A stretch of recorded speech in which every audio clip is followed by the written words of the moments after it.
Shit.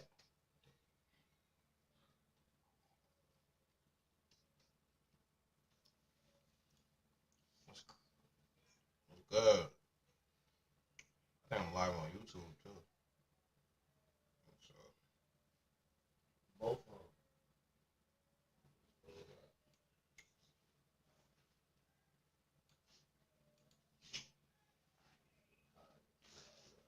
ain't even like, get straight into it. Welcome to Perspective. Oh shit. Where the fuck? You see that review over there?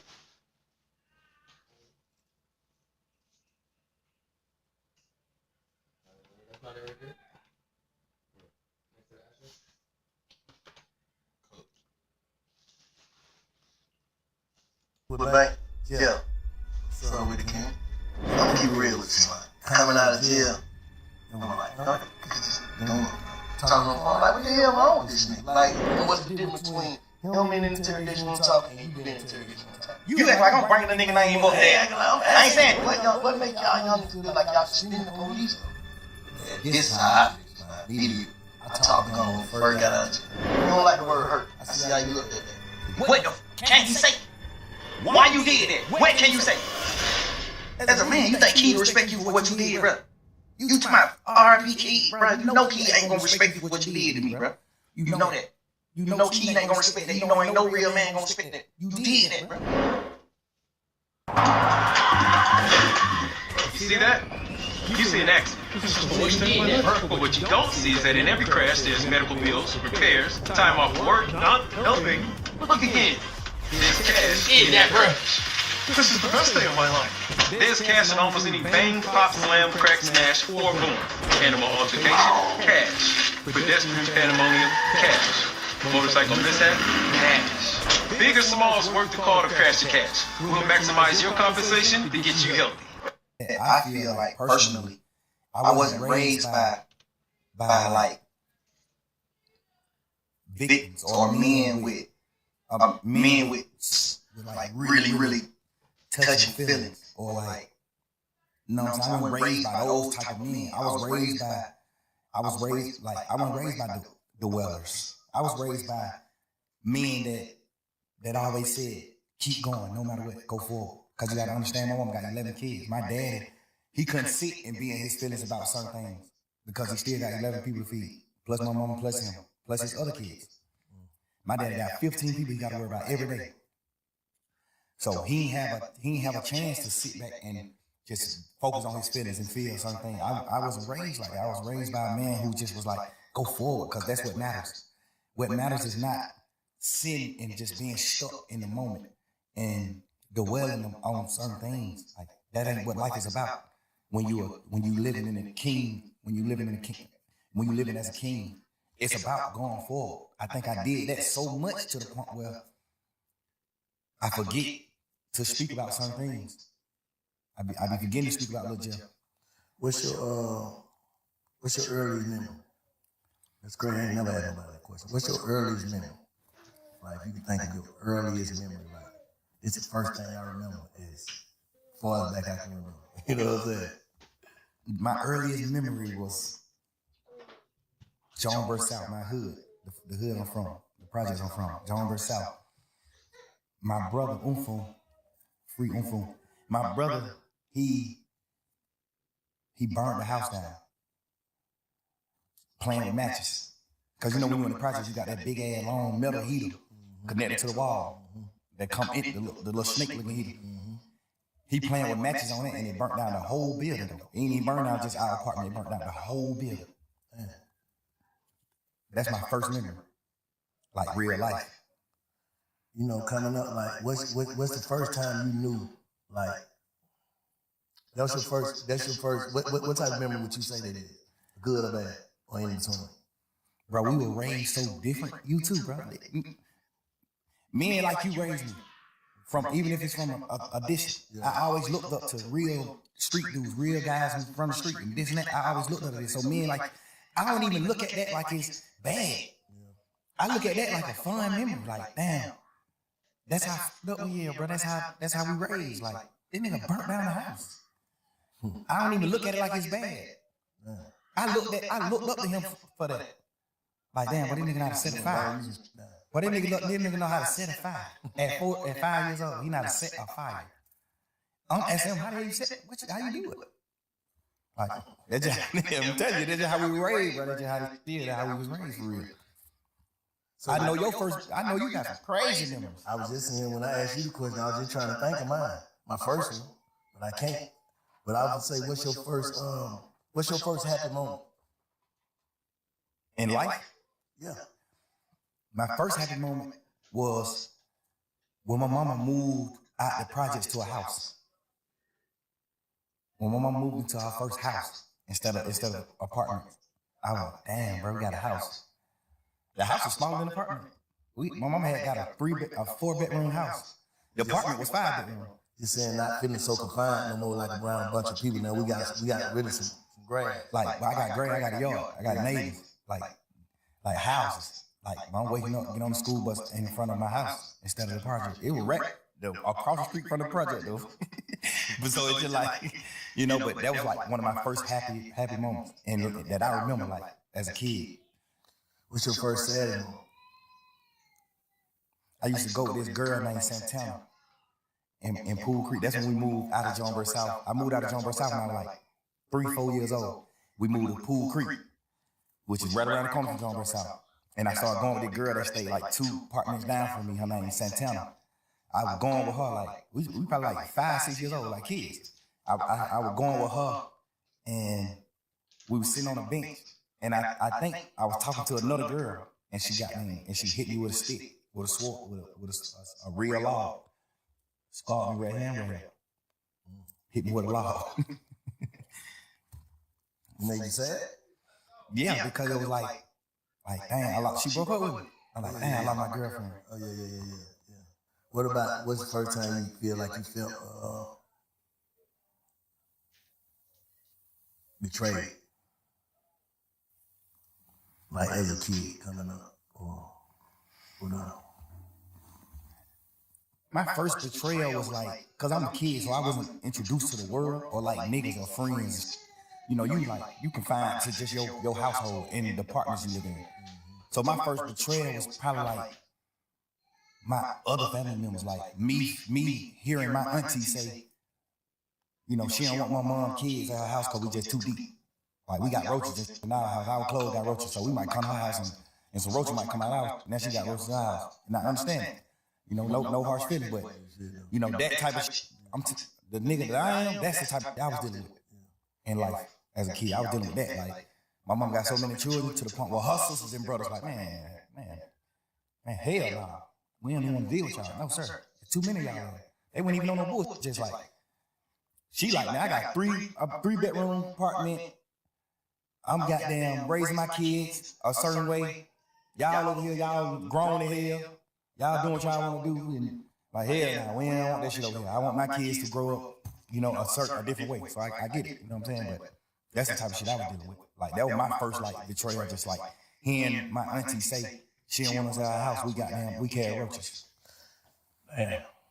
Hey, shit, we had roaches like. Of course. Hey, my auntie them did too, but they were so small, so she was able to exterminate them. She was able to get rid of the certain. She just got she had roaches just because she lived in the project. She was clean as a motherfucker. She ain't having 3 kids. All them respectful, cool people, cool kids, all that. So she can contain like what's going on in her house. We just so deep, it's just like, y'all gonna come over here.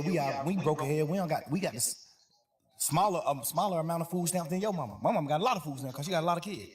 Her mama like, man, we got $300 a month worth of food stamps. Y'all come over here, y'all eat all the goddamn food because y'all just deep. Y'all ain't even trying to do no shit. Y'all eat all the food. Now my family, you know, just like that type. You know, until recently, like, and a lot of people who watching, they probably been watching me, they see like, I ain't different. I feel like I'm different. I know I'm different now. Like at first I was trying to trick myself into being different and it ended up working. You get what I'm saying? So, and I started realizing certain, like, damn, man, this how you felt about this, or this what shaped you, or this what made you start to think like this, and this what made you, you know what I'm saying? Like, so how do you think Lil Jeff impacted Young Thug? A few things. It was a few reasons. A few things like from me being Lil Jeff impacted Young Thug. Like some of the shit that I just spoke on. Like that made me like love people more because I seen like some parts of my family like not having the gratitude and like love that I wanted as a kid. Like I actually love my auntie. I actually love my cousins from my auntie kids. I actually love them. And my mama, we were so deep. My mama always taught us like love, bro. Y'all supposed to be with each other. We'll never go against these folks. Love, you know. So those type of situations impact the impact Lil Jeff to Young Thug. Just like I'm telling you, you got to think. My mama got a 5-bedroom apartment. We 11 deep. All 11 of us live in 5 bedrooms. So I'm sleeping in the same bed with 4 other people. The 4 youngest kids my mama got sleeping in one bed. Then the middle 3 sleeping in 2 beds in their room. They got 2 different beds in one room. Then the other, it's like that. So I grew up off of like, you gotta love one another. We ain't had nothing. We was literally them there junkies. Like, we ain't had nothing in the world. We did. I'm telling you, when not junkies, but like bombs. You know what I'm saying? Like junkies. Yeah. Like, we don't got nothing. Like, I wear my sister clothes to school. My sister then I gotta drop out of school just so I can wear her clothes. And people don't know that I'm wearing her clothes. That's what I'm saying. How them circumstances, like, in what way did that, like, what did it make you feel like? It made me feel like it made me feel like my aunties and uncles and stuff treating my mama family a certain way. It made me like want love so bad. That's when I started meeting friends. That's when I started wanting love from like other people besides my sisters and brothers. I started trying to get love from my friends. I started getting, you know what I'm saying? Like, it just made me just seek love. I started seeking love because I wasn't getting love from like certain parts of my family. Yeah. It shaped me in that way. And then a few more ways, like, I watched my brother die in front of me. You know what I'm saying? Like, I watched my brother die in front of me, brother. 8, 9 years old, little boy. Kid. What happened? He got killed. My brother got killed on Deal Avenue. My brother ended up doing some gambling. He stopped Uncle from gambling, and then he kind of slapped Uncle around like, come on. Uncle was like 11, 12 years old. Look, he was a kid. He gambling with some grown ass men though. So he go up there to stop my brother from gambling. Then he started gambling. He ended up winning all the money. So when he leave, one of his friends goddamn call him and tell him like, bro, don't come back up here. These niggas they gonna take the money back from you if you come back. Cause my brother was like, shit, I'm gonna go home right here. I'll be right back. Y'all niggas don't stop gambling. I'll be right back. So he walked down the street to the house and his friend called him like, man, don't come back up here. These niggas goddamn whoa. Which some people would look at like, nah, that ain't no, that's real niggas. But he knew my brother. He was my brother best friend. He knew my brother. Gangsta, he's standing on that off top. You tell my brother some niggas finna do something to him, don't come back. He going right back. Cause the thing about it, he wasn't even coming back. He had won all the money. He won like 9,000. This was little kid shit. He won like 9,000. His friend knew he wasn't coming back. Like, he like made him come back by telling him a nigga finna, like, he gonna rob him. So he go right back up there and shoot a nigga. He go right back up there. Hey, Ty, who you just called me and said a nigga said they gonna rob me? Who you said gonna rob me? The nigga Ty, what the heck? Man, nigga, who you said was gonna rob me? You just called me and said one of these niggas might rob me. That's how the situation started. He shot a nigga, your brother did? Yeah, he shot 2 niggas. He shot 3 niggas. He shot his friend, and then he shot the 2 niggas that killed him. Cause his friend was acting like a hoe, like not want to tell him who said he was gonna rob him. His friend like, man, bro, you tripping. Thug. Hold on, Thug. Thug is telling again. Nah, he not telling. Nah, bro, what you mean? This better be a closed case. Nigga, his brother dead.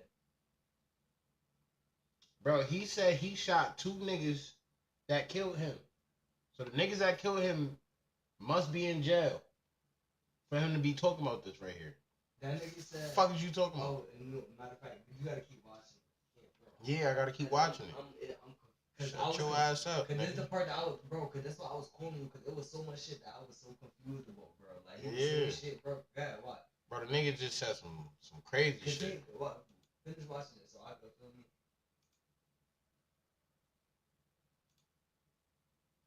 Boom, shoot him. Bitch ass nigga.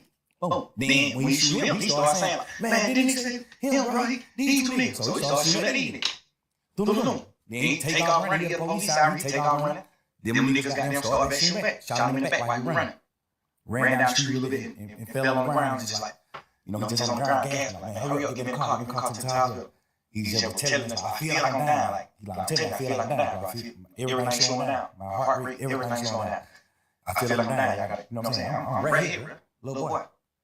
I'm looking at my mama holding in the hand, like, he going to shop. My mama, like, bing, like, son, you hear me?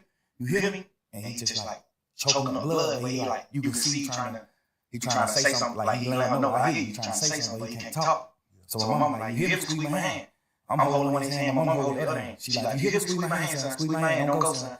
You squeezing our hand, he's still, you know what I'm saying? Like, I'm looking at this shit as a kid, bro. Like, so from that day forward, I always said, I'm gonna do something to the nigga that killed my brother. That just shaped my life. That made me from, cause I played football. I looked up Michael Vick. I played football. I wanted to rap. I looked up Lil Wayne. I looked up Michael Vick. I looked up the Hot Boys. That just shaped me from all that. From that point on, I looked up to like steppers. I looked up to niggas from my hood, from Jonesboro South, that handle their business. That shit just made me a whole different person. That one situation. I was never like 9 years old. I was a kid. So from that point on, how you, like looking back on like, what changed? Like what changed in you? Me, from that day, what changed in me was the way I viewed like niggas that wasn't from where I'm from. Cause that's what it boiled down to. Like a Jonesboro South nigga got killed by a Deal Avenue nigga. So that just started making me be like, man, you ain't from Jonesboro South, nigga. You know what's happening? Now we living that type of life. So that's what I'm saying. Like the situations I was in shaped me in so many ways. It ain't shaped me one way. Cause it was so many different situations, different scenarios to the point where it shaped me so many different ways. Like me not getting love, the proper love from my entire family made me seek love from niggas and women. Me seeing my brother get killed shaped me to how I view niggas in the street, how I view niggas. Like, you know what I'm saying? It's me playing foot, my dad is like moving me away. Like I ain't never rode to school, but my dad took me to school every day. I had a real father. But I never rode to school. Yeah, that nigga begged this nigga like, what? But that shaped me to being a man. Like, well, I'm gonna be a man. My dad is deaf. This nigga doing what he doing. He used to do what he do back in the day to hustle to get his money, whatever. Like, I looked at all that type of shit like, damn, he a real man because he's still trying to do whatever he can do to feed all these kids. And he's still taking time out to like take me to school every day and come get me from school every day because he just wanted me to be that far away from the streets. You know what I'm saying? Like that shaped me in a different way to being the dad that I am to my kids. That shaped me in a different way. You know, just so many different scenarios just shaped me. Like I look at my mama cry every year on my brother's birthday, bro. That nigga died 3 days before my birthday. His funeral was on my birthday. Like, nigga, I remember my 10th birthday, a funeral.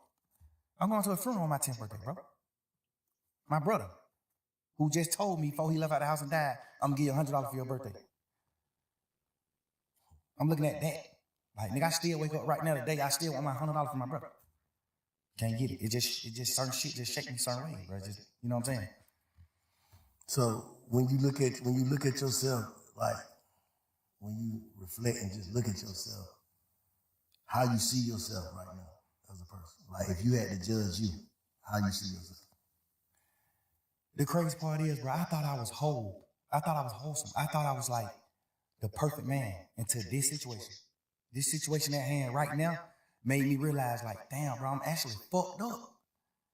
Like, I was just so, God just created me to be so happy to the point where I know how to, like, get beyond problems.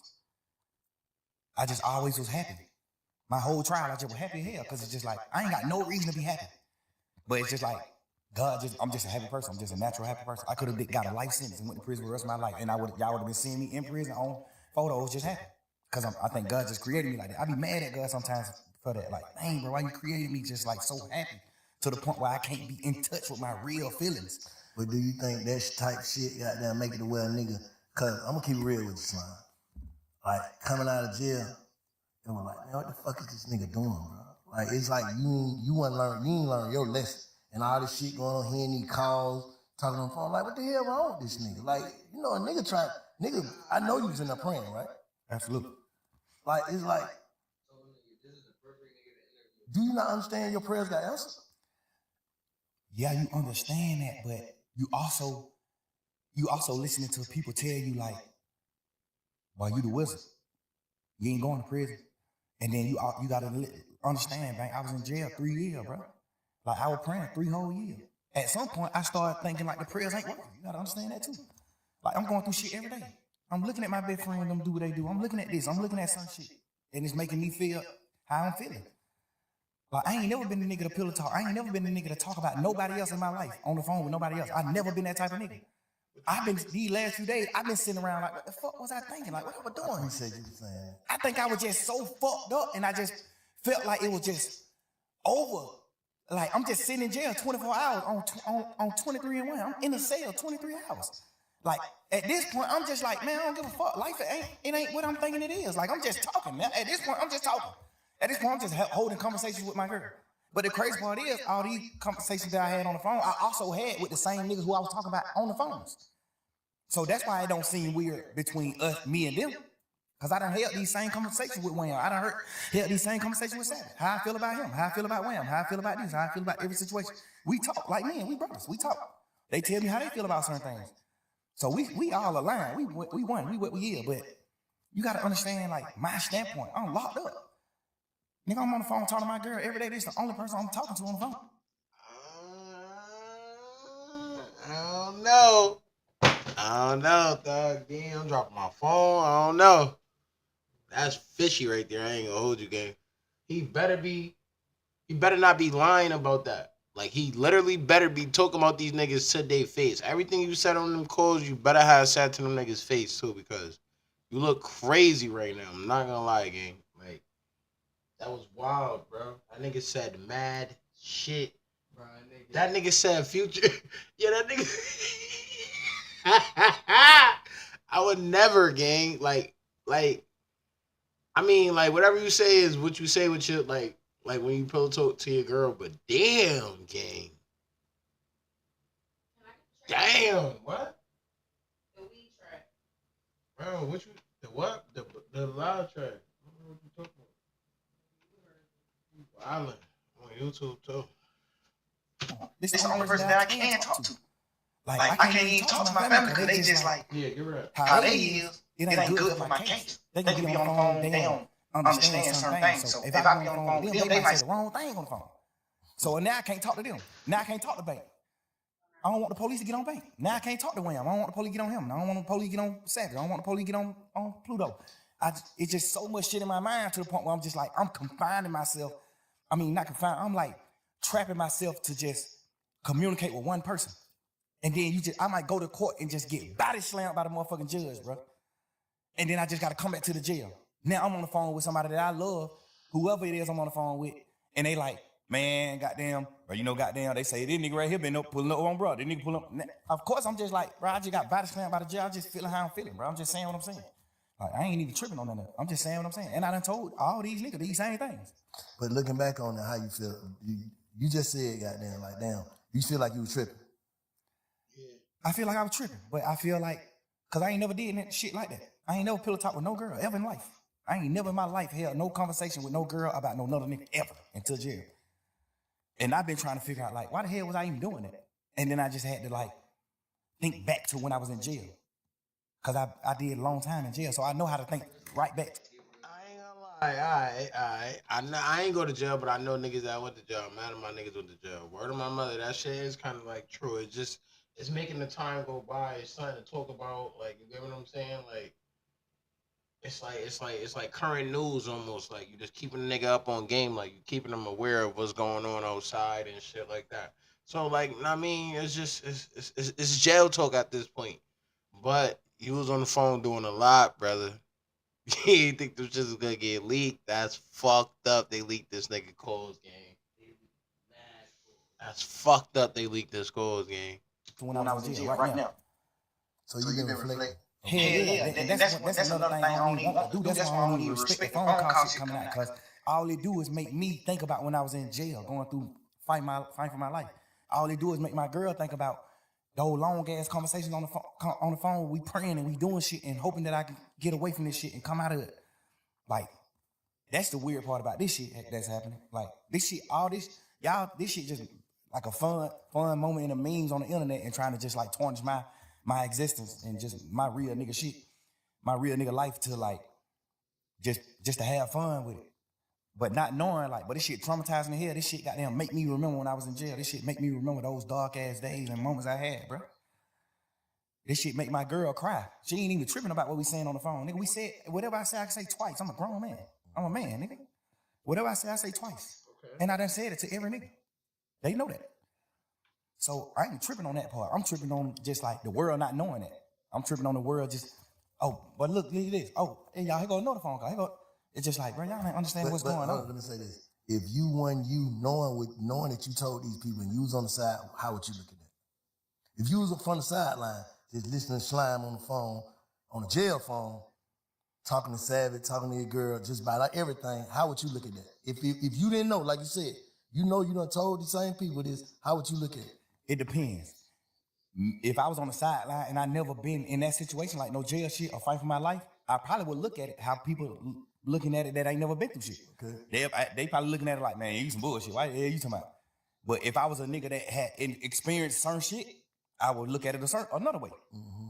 But, and me personally, I'm a smart man. I know how to think. So if I see somebody else going through this, I'm the type of person that be like, damn, I want to know what he think. Like, I want to hear what he was feeling. Like, why you do this? Why you said this shit on these phone calls? Why you was saying this shit on these phone calls? Because everything on the phone call came from questions being asked. Or they just putting out your part. Who you think putting that shit up? I don't know. I be looking at it like some of the niggas that's like mad that I'm pushing grown man business. I'm pushing. We ain't telling on nobody. We ain't no rats. We ain't doing it. It might be people that's like, it might be stemming from that. Cause do you think you inviting that energy though? Yeah, 100%. Overly. Yeah. Overly. But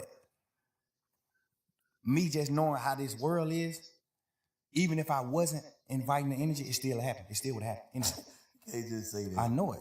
Because you got to think, before the world even seen an interrogation video of me or anything, jail calls I had already got leaked. Jail call got leaked when I was in jail. Interrogation shit was already out too, huh? Right. I'm just saying, all this shit was happening while I was in jail.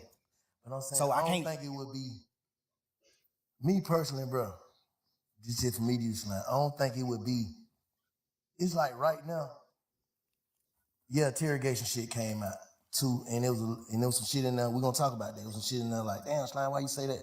Like, what the hell wrong with you? But at the end of the day, I'm saying niggas wouldn't wanna be like, yeah, man, fuck that nigga. If it didn't come with, you gotta think, bro, if people's out here in the motherfucker like free Slime to the death, like, can't wait till you get out. But then when you got out, it was like, he ain't learned. He's still the same. He want to go back. Just off of tweets and dissing and, you know what I'm saying? That just like, damn, bro, like, bro, you just did some shit niggas don't do. You just goddamn came home on some shit with goddamn damn near everybody telling. Nigga ain't supposed to make it back. And you back, that's God. So it's like, damn, it's like the universe too. What's making it like, yeah, spank 'em. I think, personally, no matter what I came out of jail and did, it still would have came out one day. Me personally. I understand what you're saying. Because it still came out when the whole world looked at me as a real nigga. My jail phone call got leaked. They weren't pushing no narrative then, though. Fuck the narrative. I'm just saying coming out, no matter what. I feel like no matter what, it still would have came out. I know it would have. You know what I'm saying? I feel like it still would have, no matter what, bro. No matter what I would have got out of jail and did, it still would have came out.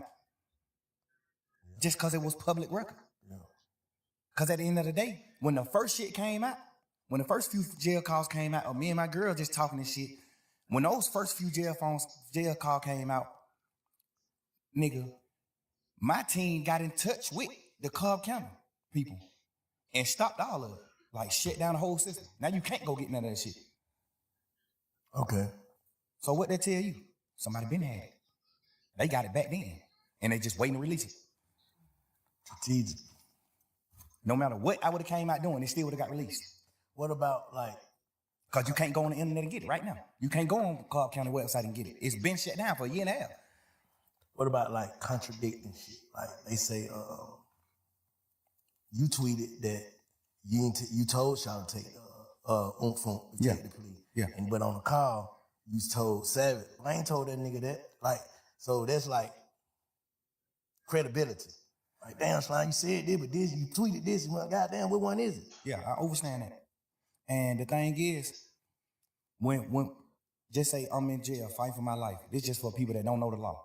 Okay. I got co-defendants. I got 28 co-defendants. I got 28 niggas on the case with me. We can't have contact. We can't talk to each other. We can't be around each other. When I go to court, they got me on a whole nother motherfucking place side of the courthouse.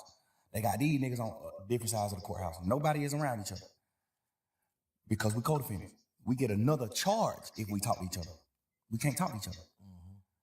So when I'm on the phone, a nigga like Savage, he know what he know about the law, but it's some things that he don't know about the law. So that's what slowed me down from calling niggas from jail, because he on the phone just having a normal conversation with his brother, and he just want to know what's going on. Like, shit, I just want to know what's going on, bro. Like, you seen your brother plea? You seen this?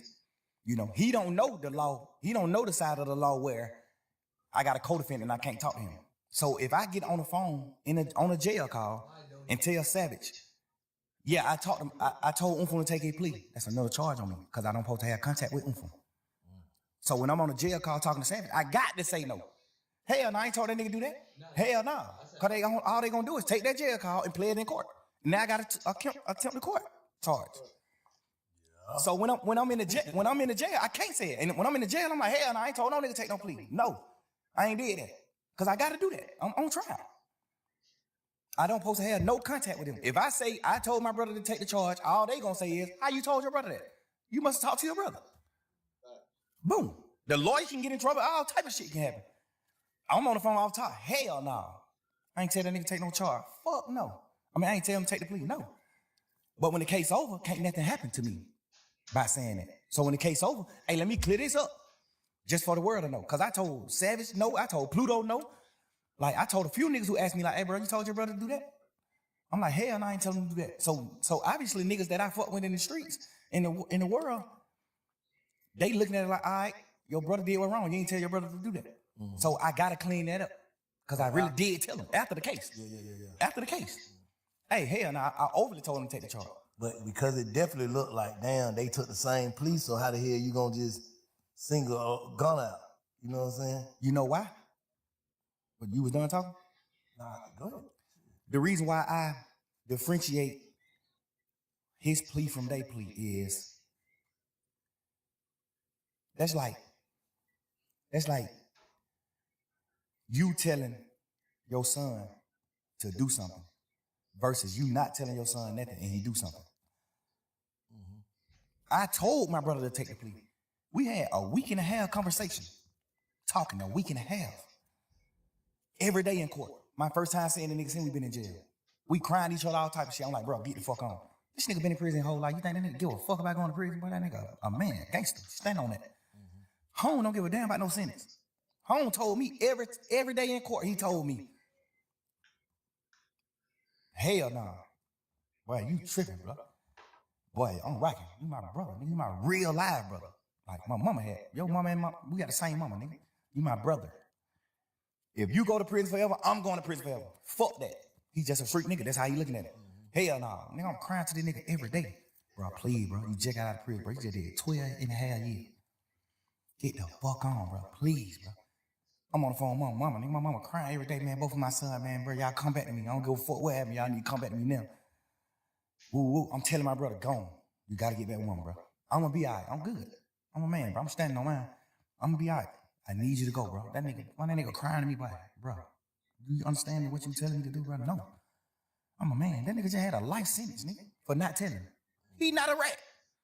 No matter how you gonna look at nothing.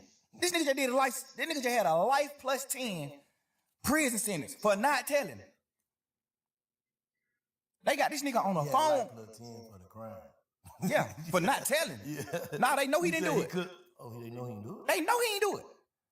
He got a life sentence. You know that Okay, that motherfucking judicial system here, bro. They know they got the nigga who did the murder on the phone 2 days after he did the murder, talking to somebody on the phone like, man, y'all niggas stop playing with my money. I just had to step on the nigga a few days ago for playing with my money.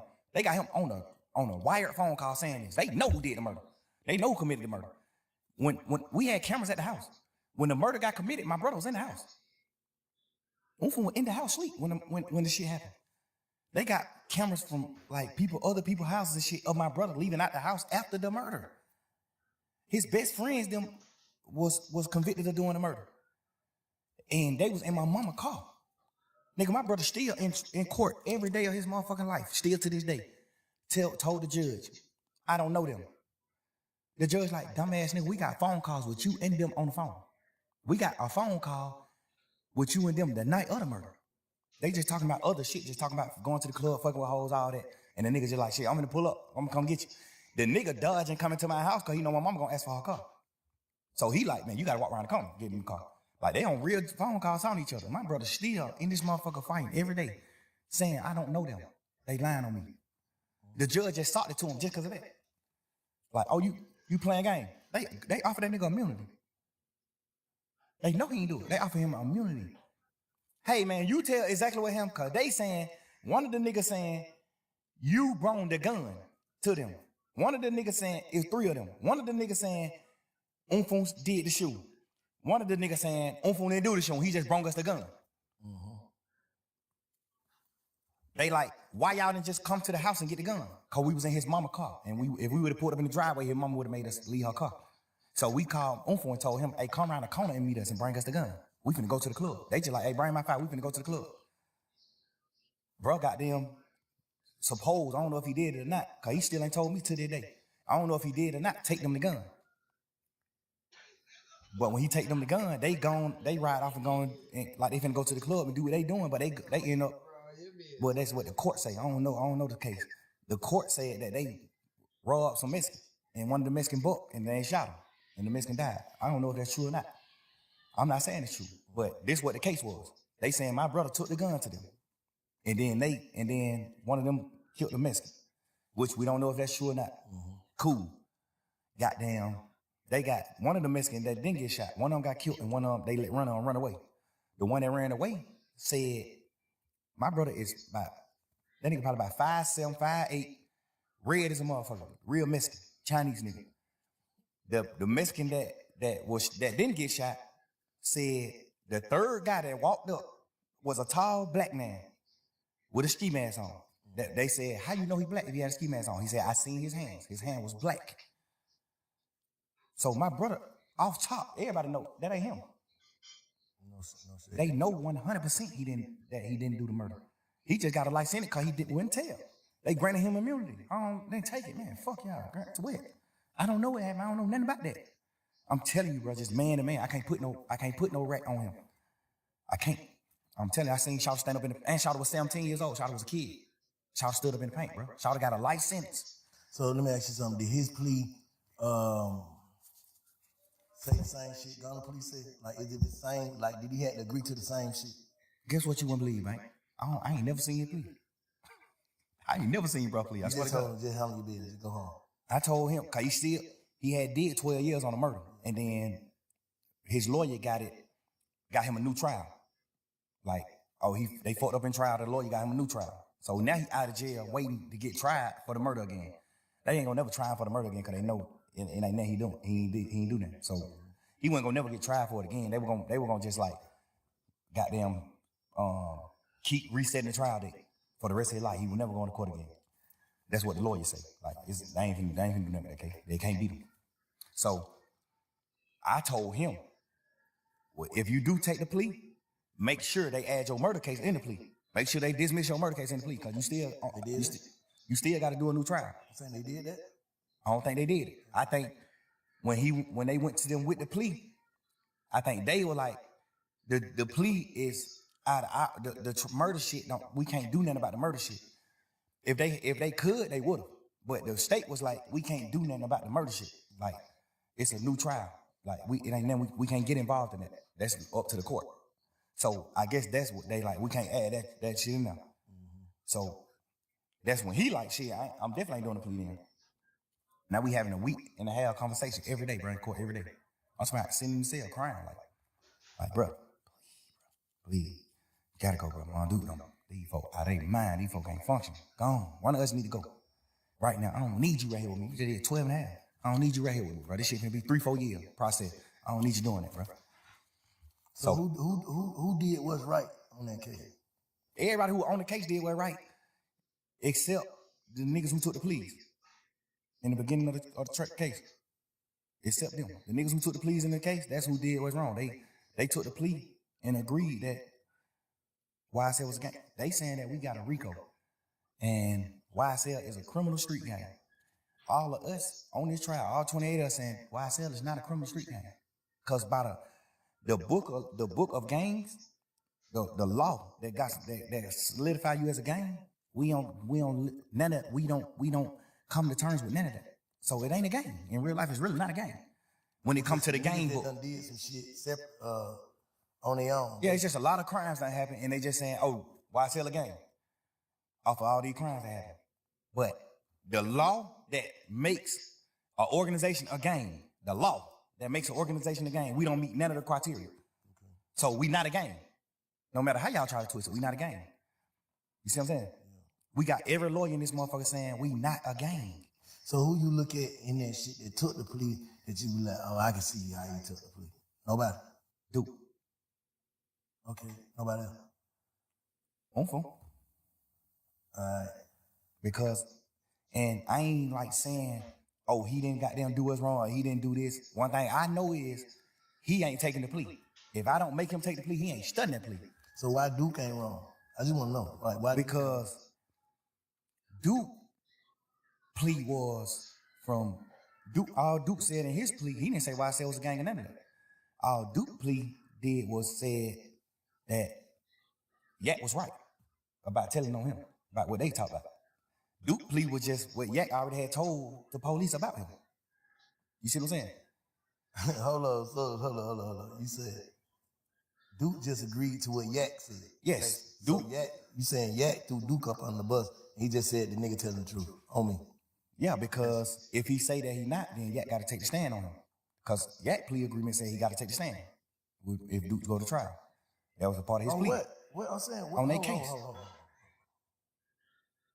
So Yak say ain't nobody, he was on Big Face. He said nobody ain't go to jail for what?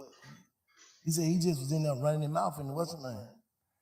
Interrogation room. So what you mean testify? What the hell you talking about? When him and Duke caught their case, Duke was going to trial. What kind of case it was? Goddamn, they got caught in a car. They ain't had no license and they had 2 guns on them. Okay. And they went on a high-speed chase. They took Georgia State Patrol on high-speed chase. So when they get locked up, this is what their charges is. Theft by receiving stolen property, which is the guns, and well, I think it was one of the guns. Oh, I don't know. I know they had theft by receiving and then no license because they were driving. They was in the car. They had a license. Stop playing. That's what. You told on a gun and some license. Stop playing. That was the original charge. Oh, what the other? When the police came, when the police came and talked to Yak, Yak told him what actually was happening. What was happening? Like, he told them Duke got jumped on at Magic City by some ops, by the opposite, and he came to Magic City to get Duke, and they were going to retaliate, go commit murder, go possibly commit murder. They were going to retaliate against the people that just jumped on Duke. That's what Yak told him. Hold on. So, let's slow down. They get locked. They on the way.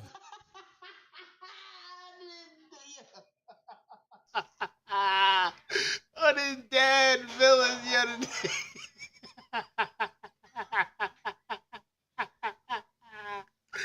Yo, the nigga see this nigga big face. Hold on. A nigga said, hold on, slow down. Oh, I don't know. I know they had theft by receiving and then no license because they were driving. They was in the car. They had a license. Stop playing. That's what. You told on a gun and some license. Stop playing. That was the original charge. Oh, what the other? When the police came, when the police came and talked to Yak, Yak told him what actually was happening. What happened? Like, he told them Duke got jumped on at Magic City by some ops, by the opposite, and he came to Magic City to get Duke, and they were going to retaliate, go commit murder, go possibly commit murder. They were going to retaliate against the people that just jumped on Duke. That's what Yak told him. Hold up. So, let's slow down. Yeah, look at Big Face. Look at my son Big Face. Nigga tell that nigga slow down. Fuck is wrong with Thug? Y'all niggas just telling everything. Fuck. They get locked. They on the way to the op hood. This what I don't know. Cause I went down. This what the police is saying. They got caught with some guns and no license, and he turned that into what? He told them what really was happening. Cause the police just like, Why? these two, they ride past the state patrol. It's two young niggas with hoodies and ski masks and all that old shit ride past state patrol. State patrol get behind them. They go on a high speed chase. They go on a high speed chase. They wreck the car. They get out the car, run. Well, one of them get out the car and run. One of them stay in the car. That automatically make it fishy to me. Who stayed in the car? I think Yak stayed in the car. He but two people it's who Duke ran and who Yak. stayed in the car. Yak Yak stayed in the car. That's what I heard. Okay. Yak stay in the car. Duke, when they crash, Duke get out and run. Okay. And toss one of the guns. Got away. Nah, he got caught. He ended up getting caught. Okay. Yak goddamn. Some people told me that Yak ran too. But some people told me that Yak didn't run. Yak stayed in the car. So if me and you go on a high speed chase, right? And we both know what we doing. We know what we going to do. If the state is right, we know what we going to do. The police get behind us, we go on a high speed chase, crash the car. We get out the car and we run, man. If I get out this car and run and Bank stay in this car, the only thing on my mind is Bank finna tell on me. Or Bank finna, even if you ain't finna tell on me, I'm finna think in my mind, Bank finna tell the police it's him. Cause what you stand in the car for? He must got out, basically. Like, he must got out. He must know something I don't know. If we supposed to run, basically what you saying, Like, if you don't run when the police is chasing you, you the one driving. You take them on a high-speed chase. If you don't get out and run and you get out and let Duke run, you got something you finna tell the police. Not even if you finna tell the police, hey, I don't know, officer, I'm an Uber. We were just riding, this nigga, I don't know what the hell he got going on. He just hopped out of the ramp. You finna say something? Like, I don't understand why you not finna run. Yeah. Which is not bad. And that ain't really bad to me. Because if you can spin 12, you can spin them. If me and you go on a high speed chase and I hop out and run and you don't, all you can say is shit. Man, I know that young nigga from the hood. I don't even really know his name. Man, that young nigga told me to drop him off at the girl house, man. I was on the way home. I was finna drop this nigga off at the girl house, man. When goddamn y'all got behind me, but I know I can't go to jail, boys. But the young nigga got a gun, but I know I can't go to jail. So I just went on a high speed chase. Like, you know, you can. It's ways you can flip it and then and make it good. Like, all right, cool. I understand why you shot in the car. If you can flip it, you can flip it. So I ain't gonna say he shot in the car because he was gonna tell, but I'm gonna say it's weird that you shot in the car. Like, So what? All right, fast forward. if you shot in the car, All right, fast forward to what the facts. You say he Duke got jumped on at Magic City. okay, Call yet. This supposedly. I don't know. Allegedly. Yeah. Duke got jumped on that Magic by some opposites. He called Yet. Yet come get him from it. We hop on, nigga, we on the highest speed. Allegedly. And I hop out the car and you stay in the car. Like, you don't drive off, you don't do nothing, you just stay there and wait for the jig. That's crazy. Not gonna lie.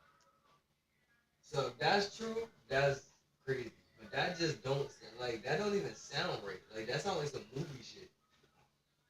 Like, yeah, officer, we got him. I mean, I ain't gonna lie. I did that before. Driving? No, not driving. That's what I'm saying, bro. Not driving. But I definitely did that. Allegedly. For me. Bro had ratty. He took off running before me type shit for me. I ain't never even run. I rode off on a bike the whole other way. But I definitely was supposed to run with him. You know what I'm saying? Jake pull up and they jump on, nigga, you supposed to run with the nigga that got the ratty. You know what I mean? You gotta be the decoy. Type shit. Like, you gotta be the decoy. You're not gonna be the decoy, it's like, what the fuck are you around for? But if you on a high speed and then, nigga, we bail out the V, nigga, and you stay in the V, you the jig. I ain't gonna lie. there, I know the true telling. We bailed out and you did Either not you bail tell out him with you the us. most thorough nigga in the world. You about to say this is me. Like, nigga, he don't got nothing to do with it. This my shit. Fuck you right gonna here. say we kidnapped you? Now that's a worse charge for ever get caught. Same shit. Feel me?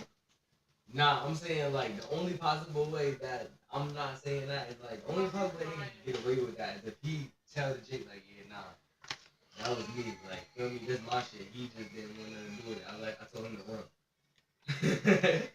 I mean, I understand that too, but nah, hell that, no. but that was the point that he said in the shit too. But he was like, that's the only other thing. 'Cause he was like, that don't sound right. Yeah, that don't sound right at all. I ain't gonna hold you.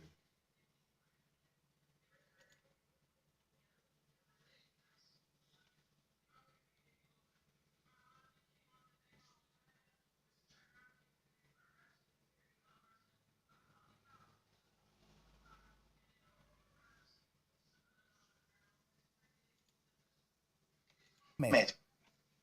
Him and Yak get in the car and on the way to the ops hood.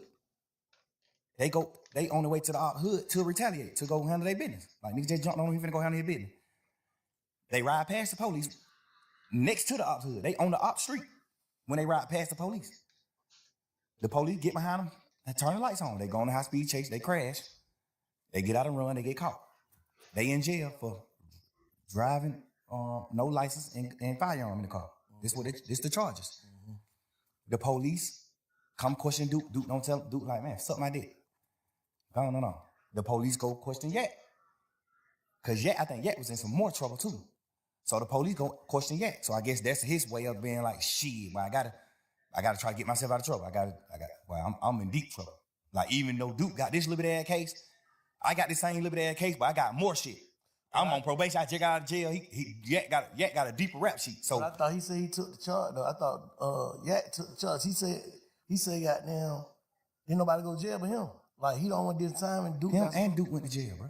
No, I'm saying like convicted. Basically, like Duke got some probation. Duke got convicted. He got probation. 6-month probation. I think he got a year probation. So Shawty went to the Fed though, so he had to take the gun charge. Nah, he went to the Fed because that was like his 5th, 6th time getting caught with guns. So your 5th, 6th time getting caught with guns, now the Fed's involved. Now the Fed like, hey man, they need to keep getting caught with guns. Now the Fed snatch you. Now the Feds give you the gun charge. So you can't take the gun charge. The Fed gave you the charge. The Feds gave you the charge. You didn't take you running around saying you took the gun charge for Duke. Now you didn't. In your interview, you said the gun was my gun, but I gave it to Duke. Everybody know in a court of law, if you say, hey, this is my brick, but I gave this motherfucker to the bank, whoever is in possession of this brick, that's who brick it is. That's a fact. Whoever in possession of this gun, that's who gun it is. I don't give a fuck. You can tell the police 1,000,000 times this your gun. Duke get caught with this gun. This motherfucker is Duke gun. I promise you that. That's how that go. So the Fed snatched him, and when the Fed snatched him, his charge in the Feds was the gun charge. It's because he had more than one, but like yeah, the Feds just were on him. Like, we on him. He keep getting caught with a gun. He done beat murder charge, all type of shit. He done beat murder charge all day. So the Fed already on him. He get caught with take the stand. Why? I'm saying. Oh, so Duke didn't go to trial. That's why he. No. The thing about it is, I don't know if it's true or not, but Yak told Duke, man, just take the little probation shit. And I feel like he told Duke that because he didn't want his interview to come out. Because if Duke go to trial, you got to take the stand. It's a part of your plea. So you tell Duke, man, take the probation shit. Ain't nothing but a year probation. Take that shit, man. Tripping. Go on forward with your life, man. So Duke take the probation thinking like, shit, my brother took the charge. I'm gonna take the probation for even being around it. They just charging Duke with it. So they give Duke a year probation. Duke take the probation. Word in the street is Yak told Duke to take the probation. I don't know how true that is or not, but a lot of people that said Yak told Duke to take that probation. A lot of people, reliable sources, said that Yak told Duke to take the probation. I feel like he told Duke to take the probation because if he didn't, he was gonna have to take the stand on him. And he didn't want to take the stand because he already got to go to jail. So you saying he would have took the stand in the Fed when he picked it up, basically? Yes. If Duke, no, it don't matter if the Fed pick it up or not. If Duke go to trial, if Duke don't take the plea, Yak gotta get on the stand and Duke trial. That's his plea. His plea was this. You get out of jail. You do this. But if Duke go to trial, when Martinez want to go to trial, you must take the stand and speak truthfully about what you told us in this interview. That's his plea. If Duke go to trial, he got to get on the stand. That's Yak plea. And if he'd have took it and she got on trial, what they would have did? That would have fucked the case up or something? Who? That would hurt the case? Like If Duke would have went to trial, Yak would have had to take the stand. Duke would have got fried. What the hell you mean? In the goddamn interrogation, Yak told exactly what happened. Oh. Yak told. Hey, man, I ain't even finna play with y'all in here, man. I'm gonna just tell y'all the truth. This what happened. This what he say in the interview. In the interrogation. Man, I ain't even come to play with y'all for. I don't even, man. Whatever I can do to goddamn try to make this shit light on me, bro. Like, they like, man, what's going on? Goddamn, ooh. Obviously, the DA's already wondering, like, why the hell y'all nigga on the high-speed chase right here next to the ops hood? They don't know that Duke got jumped on at the club, though. This on the wraps. This low. We keeping it low. Just street shit, keep that low, going on. Goddamn. So, when Yak tell them, Duke got jumped on that magic. We was on the way to goddamn go straight out hood. That's why in the interrogation room, he was saying shit like, they were like, oh, so you and Duke finna go kill? He like, I ain't gonna shoot. I was driving. How I'm gonna drive and shoot? Duke gonna shoot. He say all this shit in the interrogation. You know what I'm saying? Like, this the interrogation room. He's saying this shit, and he took a plea, and his plea was when Duke go to trial, you got to take the stand. So what's the difference between Duke in the interrogation room and that interrogation room, you in the interrogation room? What's the difference? Duke never was in the interrogation room. I mean, not Duke. Yeah. The difference with me and Yak's situation is Yak in the interrogation room telling that Duke did the crime. Yeah. Not no bullshit, no funny shit in that. Go ahead. Yeah. Ain't even no harsh feeling. I ain't mad at nobody, none of that. Like, I live and learn. I want to know what the difference is. I want to know your perspective on what's the difference between him being in the interrogation room talking and you being in the interrogation room talking. The difference is he told that Duke was locked up for these crimes. He told the police what Duke did. Mm-hmm. Like you told on Duke. That's the difference between his and mine. I didn't tell on Roscoe. I try to free Roscoe. But I'm saying Roscoe didn't shoot at the bus. Yeah. We be serving these niggas when they come to Atlanta. He ain't shoot at this bus. They ain't beefing. Yeah. That's what I'm telling the police. Yeah. Any street nigga in the world gonna understand that. Any street nigga in the world not finna say, oh, I read it, or I did what wrong. No nigga. But what about the niggas who feel like you don't supposed to mention other niggas' name in front of the police though? The police mentioned the names. I just gave them my stories. Okay. The police mentioned their name. I ain't bringing no nigga name up in the interrogation. The police mentioned these nigga names. I brought Guwap name up, but I brought Guwap name up to talk about my dealings with Guwap. Like, I'm signed to Gucci. I'm not signed to Bird. Yeah. That's why Guwap name came up. You know what I'm saying? I ain't bringing no nigga name up. You acting like I'm in this motherfucker saying, oh, Big Bank Black, a nigga who the police don't know. I'm naming Superstar. The police know every one of these niggas. You acting like I'm bringing the nigga name up there. I ain't saying you. I'm just saying, I ain't saying you. I'm saying like the world. Y'all acting like I'm goddamn bringing up a nigga name, putting a nigga on the police radar. Man, I'm talking about full-blown superstars. I'm talking about signing. I'm signed to Guwap. What the fuck could I do to get Guwap in trouble? By saying I was signed to him. Like, what the fuck can I say about to get Birdman in trouble? Saying that Birdman and Wayne got a problem, not Roscoe and Wayne. But can a nigga take that as you giving them you pushing it off on Bird? Like that's a motive? I check that motive? No, because at that point it was already on fire. You gotta understand, Wayne had already said they fuck nigga over my money. This shit was on the internet. He already said fuck a nigga wear a dress, man. You don't listen to no nigga music. He already did all this shit. He did. So this shit already in the public. This shit in the public eye. I'm not sitting here telling them nothing, giving them something to go with, a story to go with. I'm in this motherfucker saying, man, y'all, what you talking about? Like, what the problem is with Bird and Wayne? You know what they saying the problem is? They saying that Birdman ain't paid them. Mm-hmm. Like, what the fuck is you talking about? Yeah. Like, you know that. Even though I feel like, personally, I shouldn't even been saying that, because y'all already know that. Yeah. So why do I got to sit in here and reiterate that? But, you know, you just a young nigga. You just in this motherfucker thinking you flim-flamming these folks. Yeah. But the difference is, I'm telling these niggas my partner ain't committed the crime that he in jail for. And a nigga like, telling the police that Duke committed the crime that he in jail for. That's the difference.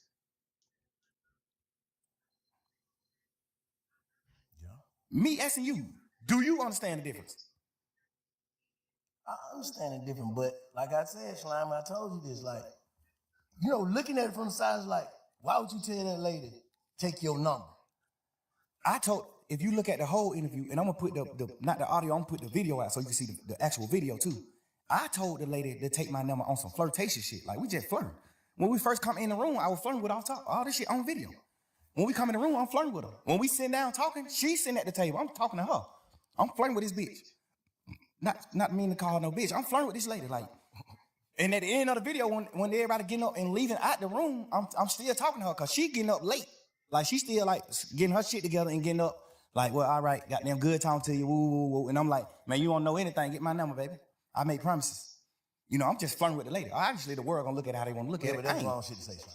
Now, just looking back on, don't you feel like that's wrong shit to say? I feel like that's the wrong shit to say if I was saying it for the reason, if I was saying it for another reason. I'm saying hearing it. Hearing it. I'm saying Obviously. you hearing it, what that shit sound like. Back like, damn, I understand. Right. I understand what it sounds like. Yeah. Because I'm mad at niggas for saying shit like that to the police. But the difference about me is, what in that interrogation did I tell the police for you to think that I'm saying, if y'all want to know anything else, get my number? I didn't tell them nothing for me to even say, if you want to know anything else, get my number. And don't tell nobody. What the fuck did I tell them in the interview for them to even, for a fan or a nigga who looking at the interview? What did I say in the interview for you to even look at this interview and say, and not say he playing game? Man, nigga just playing game. He talking shit. He didn't even tell them shit. Like, yet, you told. They said, who killed Nut? You said Shannon and Woody. You did? Yes. So at the end of your shit, when you say, when the police say, well, all right, man, you got anything else you want to say? He say, hell no, I'm locked up. Y'all got me locked up.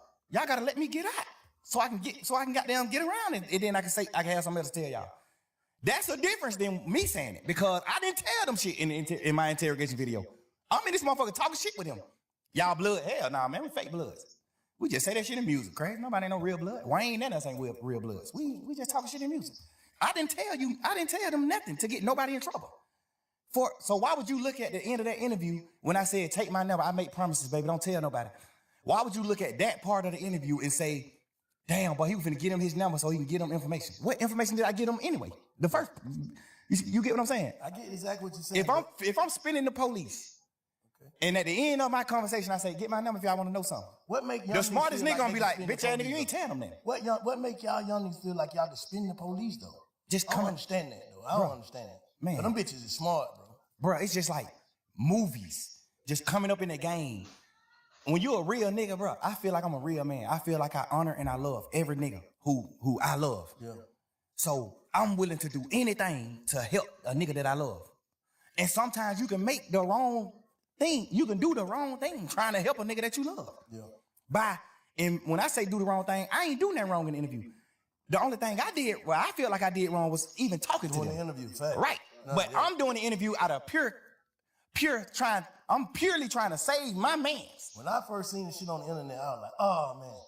But I was like, man. 'Cause they I ain't even mixing watch it. Because I ain't even watch it. I just seen 2-hour interrogation video, Young Thug. I didn't even watch it. Dad, villains. Lying like, man, you got, little man like, man, you got. I swear to God, yo, this is why I fuck with Big Big, because I felt the same way, gang. I didn't even watch this shit. I still warn my kids to this day. I still didn't watch this shit. My mother called me like, watch this shit. I didn't watch this shit. I'm just mad that you even got a fucking 2-hour interrogation, you fucking bozo. 2 hours. Fuck a volunteer. Gotta listen to it, man. Right. Please just listen to it for me. Before you jump out there, please just listen to it for me. Please, please, please. I listen to it, I say, if all I'm listening, I'm like, yeah, you're not playing game, but why the fuck is you in us, man? Because we just young nigga and I'm thinking, my man's Roscoe already locked up for shooting at Lil Wayne tour bus. I know that. I know Roscoe got a trial coming up. I know that too. So basically you saying, ain't no way you would tell him because you ain't even in trouble. I'm not even in trouble.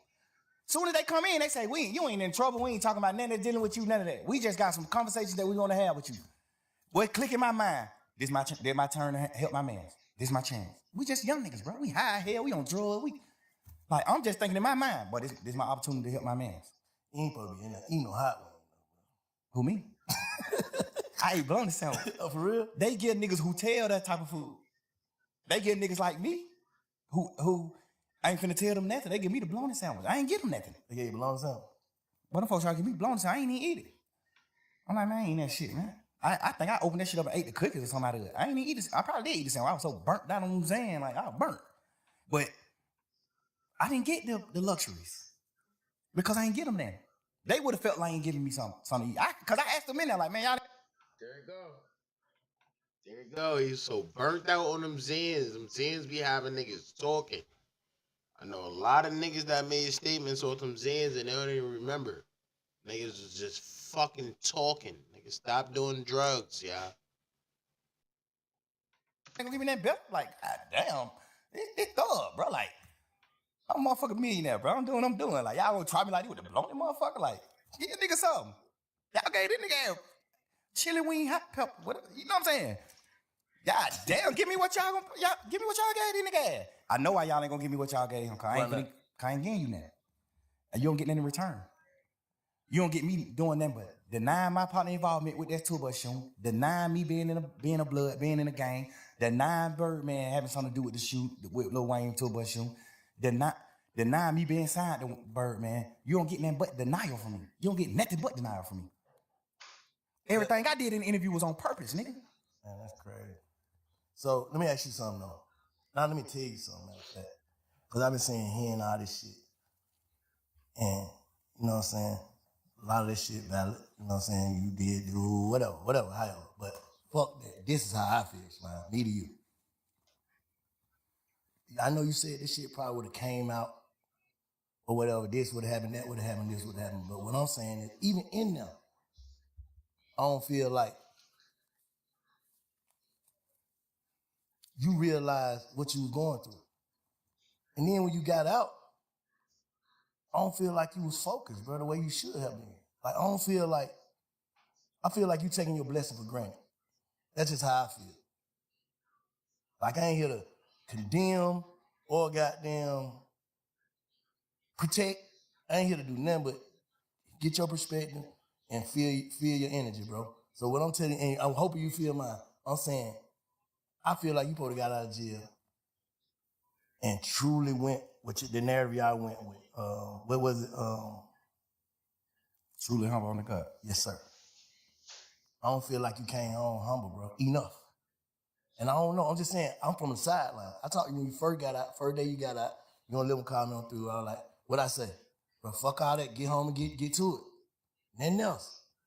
I don't feel like you did. I feel like you came home playing again.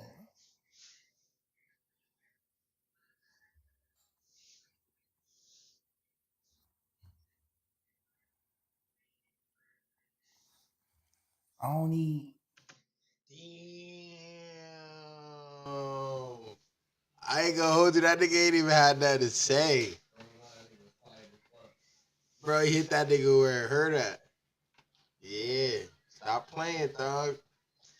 Stop fucking playing. Word of my mother, nigga, you got a second chance, nigga. You better stop playing with life, nigga. Ain't you a millionaire, multi-million-dollar nigga? Stop playing, dummy. Me personally, I don't know. Bank. Just to be honest, bro. I don't know. I think the crazy part is, I thought I came home on fire. I thought I came home just like popping that shit and just living life and getting back to life and enjoying life. But you still gotta understand this too, man. My whole life, I poured into people. I built niggas' foundations. I built niggas up my whole life. Any nigga you can name, I play a major part in their success. I witnessed that. And I feel like you got to look at it you got to step in my shoes, Bank. I got to get out of jail and rebuild. I got to get out of jail and rebuild this shit. I can't get out of jail and just hit the ground running. That's what dumb niggas do. That's what a fuck nigga do. They go past what the fuck they did wrong and they just keep going. Rebuilding doesn't mean what? Like rebuilding your mental? Rebuilding my mental, rebuilding my financial stability, rebuilding my organization, rebuilding like the way the world looked at me, the way the world perceived me. Cause you gotta think, I get out of jail. I spent my last 10 years every day with my friends. And we building, we showing the world, this how you supposed to be, this how brothers is, this hood is, this how you supposed to do it, this is what we doing. So I get out of jail, now I don't got them friends no more. So I just get out of jail. I'm used to being with them. My last 10 years, I've been with them every day. So I get out of jail. Now I gotta learn how to not be with them. And not because they dead or they went to prison or they did it, because they betrayed. I can't just get out of jail just going forward, bro. Like, I thought I was though. But this situation at hand just let me know, like, damn, you ain't going forward. You wasn't going forward. But then I look at it like, damn, why I ain't going forward and not going forward like success? Because I don't look at them niggas like they I successful. ain't moving on. Why I ain't moving on? And I think like, because I gotta rebuild. So do you think watching a nigga look as if they like Gunna? You think watching Gunna look as if though he ain't hurting about this shit or moving on, that shit hurting you even more? You don't like the word hurt. I see how you looked at that. But a nigga gotta know when they hurt, bro. Cause the only thing you're explaining is you talking about betrayal. Those words bring heartbreak. Yeah, but bro, we gangsters, bro. We men, bro. We bosses, bro. Ain't no such thing, bro. I cried on the internet about that. Give a fuck. I ain't that gangster. I know, Nigga, but our heart is fragile. Cause I look, and I said this, and I just seen on, you know, I don't listen to all them jail calls too. I'm like, man, what the hell this nigga talking about today? But I said, I listened to that motherfucker, and you said something like, cause I had already told Lil One, I said, bro, the reason why Slime, and it's just me, I could be tripping. The reason why Slime ain't fuck with Gunna, cause he already done put the word out and stamped it to niggas, and he gotta stand with these niggas. Not saying it's right or wrong, it's like, shit, how the hell I'm finna make these niggas fuck up their friendship or whatever, they camaraderie with the nigga, and then I come home. I feel, and then I ain't never told you this. I talked to Gunna when he first got out of jail. I was trying to get an interview with him. He was like, man, I ain't worried about none of these niggas saying, I know my brother in that box fucked up. I was just in that motherfucker fucked up. That nigga mind ain't right. Whatever. I don't give a fuck if he is telling these niggas fuck me. If it ain't fuck me when he get out of jail, they're my brother. You know what I'm saying? I love that nigga. I know he love me. He knowing I wouldn't have did that shit. I triple asked them folk, is this gonna affect my brother? That's what he told me. I took it for face value. That's what he told me. that ain't the truth. All right, I'm just telling you, I'm on the outside looking in, I'm just telling you what he said. That's what he said. He said, Oh, I ain't saying that the truth when he said. I'm oh saying, yeah, that's what he said. He like, I'm just waiting on his word. I don't know, cause his lawyer could have told him. His lawyer could have fed him some bullshit. My lawyer's just a real one. Brian, a real man. He gonna tell you, hey, this what we got strength at in this trial. This what we lack at. This what you fucked up at in this trial. This what you got their ass. So that's part of the reason why I took my plea. Cause he like, you gonna win the case 100%. You gonna get acquitted. But you can't get acquitted for the shit that they found in your house. It's in your house. The house in your name, everything. Like, even though it ain't your shit, they still got it. The law tell the jury, you must charge the owner of the house with these items if it's in his house. So Brian always told me, like, this is where you gonna get convicted at. This is where I feel like you could get convicted at. He said, you still can win it, for sure. I think you're gonna win it. But I can't tell you, I can't be no bullshit like the other nigga lawyer. I gotta tell you, hey, this is where you strong at. You strong at every corner of this case, except this one.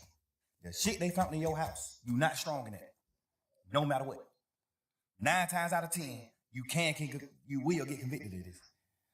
Now I'm thinking about you saying like you had to rebuild, you had to move on with niggas for 10 years. You had your partner that been with you 10 years, and then every day. But I used to see you and Gunna every day. Like every day, like to the max. Like you and Duke day every day, but it was a different every day that you and Gunna. What I'm saying is that shit like a marriage. You dig what I'm saying? So that's like you having your wife, bro. And this ain't even just your wife. She came in with you. She came into the relationship bossed up, millionaire, doing this shit. She came a bum. She came with nothing. You made her a millionaire. You foundated her. You built her with all honesty. Like you built her just on some honest shit. Not even on no, I'm finna build this project. It's just like, damn, boy, I look at this little nigga like my little brother. I love that nigga. I'm finna try my best to help that nigga do something. I ain't even know this nigga rap when he first came around. I just was just like on some shit like, man, everybody with me, I'm taking him with me. We going with, I'm finna figure it out. If he don't rap, I'm finna, whatever we put on this internet and the fans say, what the fans commit him, the fans put on him, that's what I'm finna make him go with. If we get on the internet, he don't even gotta be a rapper. If the fans say, but this nigga got this shit, this nigga drippy as a motherfucker. But I'm finna make sure you fresh as a motherfucker every time they see you. Like I'm just don't do whatever I can do to help my niggas. yeah. Or my girl, like whatever. I'm doing whatever it takes. You know what I'm saying? So have you ever actually sat down and thought to yourself, how do I really feel about this? Not Not how. Well, I take it back to this. How do Jeff feel about this? Before I saw my brother get killed, how would he feel about this? About what? About Gunna. Period. Just all the way. Like, how do you like? If I'm none of- trying to get you to tap into like. How do you really, really feel? I know how you know how we know how we supposed to feel about shit. Fuck that nigga crawl me. That's how we supposed to feel. But how you really feel? Yeah, how you really feel about this shit. Like, I really, really feel. I feel like Truth word, King Truth. That's where King Spider come from. King Truth is the big homie. Who you might. Hold on. I gotta put my camera on for this. I gotta put the camera on for this one. I gotta put the camera on. They gotta see my face for this. What the fuck is Thug talking about? But we about to see right now. Hold on. King Truth, our big homie. I honor Truth word to the T, no matter what. Will to the T. He not a bad man. He a real man to me. What I identify as a man. I honor his words. He told me before he died. He didn't tell me on his dying bed. He just told me before he died. Gunna is my son. Take him with you, Thug. Get him out of the hood. Get him out of Shady Park. Take that boy with you. That's my son. And then just so happened, he just ended up dying. And I honor his word. Bro. I took that nigga with me everywhere, bro. This my man's, bro. Whatever you will. All the bullshit that I knew about you, all the shit you did, the shit that sitting on the porch talking about your cousin, damn near telling on the goddamn to the Crime Stopper people. All this shit. I knew all this shit. Later on, but I knew this shit.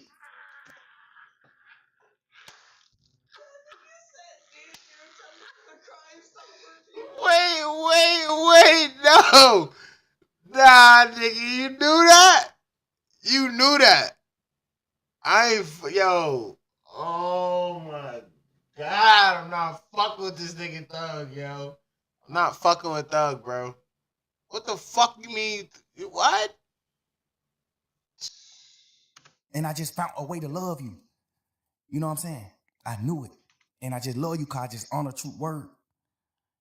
And I feel like whatever, I don't know what Truth told you, but I know he told you something good. And I feel like you just didn't honor the word. You ain't honor that, bro. You ain't even honor brotherhood. We ain't even talking about Truth. We just talking about brotherhood. We from the street, bro. You know how hard it is for us to become successful men?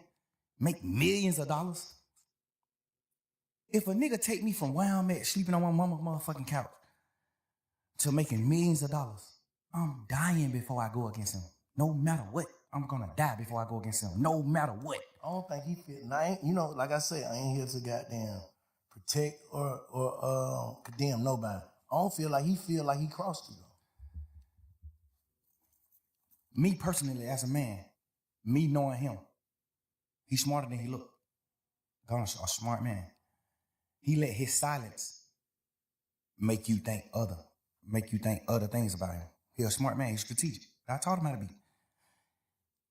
The thing about it is, when it come down to being real, the strategicness go away from me when it come to being a man, like standing on man business, a man. I know how to be strategic, but I forget to be strategic when it comes to that. I'm gonna say the truth. I'm gonna pour it out what it's supposed to be. Life to him is just all about being strategic. It ain't about nothing about being a real man or like coming to grips with what's going on or just like knowing like I did that. You know what I'm saying? It's gonna always be some strategic shit behind it. So you like it just came out the blue. You know, usually when niggas, if you the nigga you describing, you would have been saw that though. So you saying this just came out the blue with that case? Or? Nah, but the crazy part is, bro, he done already did some shit that's a violation. What?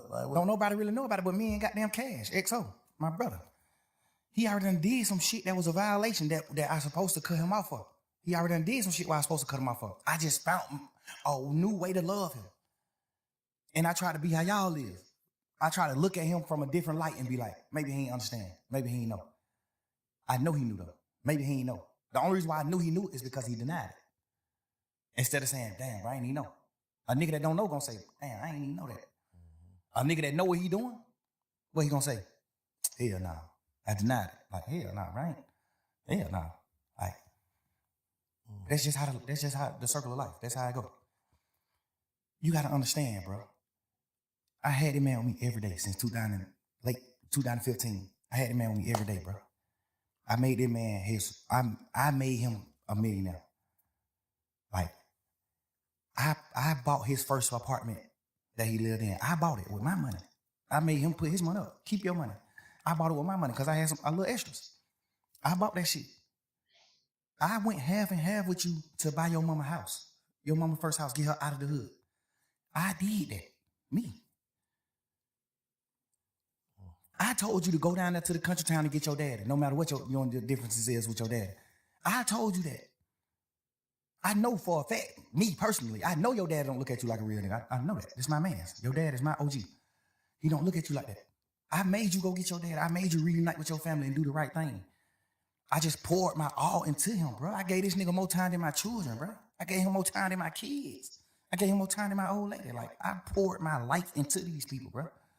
Like, every second. I went half on your mama house and bought your mama house, bro, because you didn't have the money. I went half with you. I bought your brother his first truck and let you present it to him like you bought it. Your brother on the internet, man, yeah, fuck that nigga, throw it. Like, nigga, you don't even know what's going on. Like, you don't even know, bro. Relax. This shit that nobody don't know, but we men, so I don't be can of Hey, yo, this nigga funny. Nigga, you don't even know. Yeah, the nigga just popped it on that nigga. Nigga said, I bought your brother first truck. Why don't you present it like you bought it? The fuck is you talking about, nigga? Brother on the gram too much some fuck thug, nigga. You don't even know. Yeah, thug, yeah. speak on that type of shit. We mean I ain't do it for that reason. I did it because I just honor my brothers, my friendship and brotherhood. I honor that shit. I love you, bro. So, yeah, that's cool. So you still love him? Bro, I poured so much into that nigga, I can't even hate him, bro. In jail, I thought I hated him when he took the pleas and shit, when they did that. I thought I hated these niggas. Nigga, my girl made me realize, like, boy, you don't hate him. You just mad at him. Yeah. You don't hate him, bro. You hate him before you stop talking about him. Why you hate a nigga, you on a whole nother type of talking time. about it. Yeah. You stop talking about him. Like, but I don't wish no ill will on him. No ill feelings at all. Stop the man album though. That shit hit the way. That fucked up. Like, Because I was just angry. Okay. But it seemed like nobody understanding why I'm angry. Like, bro, all the shit I did for that nigga, bro, like, what are you talking about, bro? I put my whole label, my whole shit behind this boy, man. Like, nigga, you think Key, dad, you think Key will respect you, nigga? As a man, you think Key to respect you for what you did, bro? You to my R.I.P. Key, bro. You know Key ain't gonna respect you for what you did to me, bro. You know that. You know Key ain't gonna respect that. You know ain't no real man gonna respect that. You did that, bro. Stand on it. You did that. Everybody talking about why he ain't say it and why he quiet. What can you say? What can you say? If you was gonna, what can you say? If you was him, knowing everything you know about this shit, what can you say, Bank? If you was him, just think of something you think you can say. If you was in Gunna's shoes. Why you writing? Huh? Come get high with us. Camera off. Y'all didn't get high with me. We didn't even smoke. Niggas always getting high with on me, but then as soon as I roll We something, didn't even I'm smoke. like, what? Here. We didn't even smoke. Here. I ain't gonna tell you again.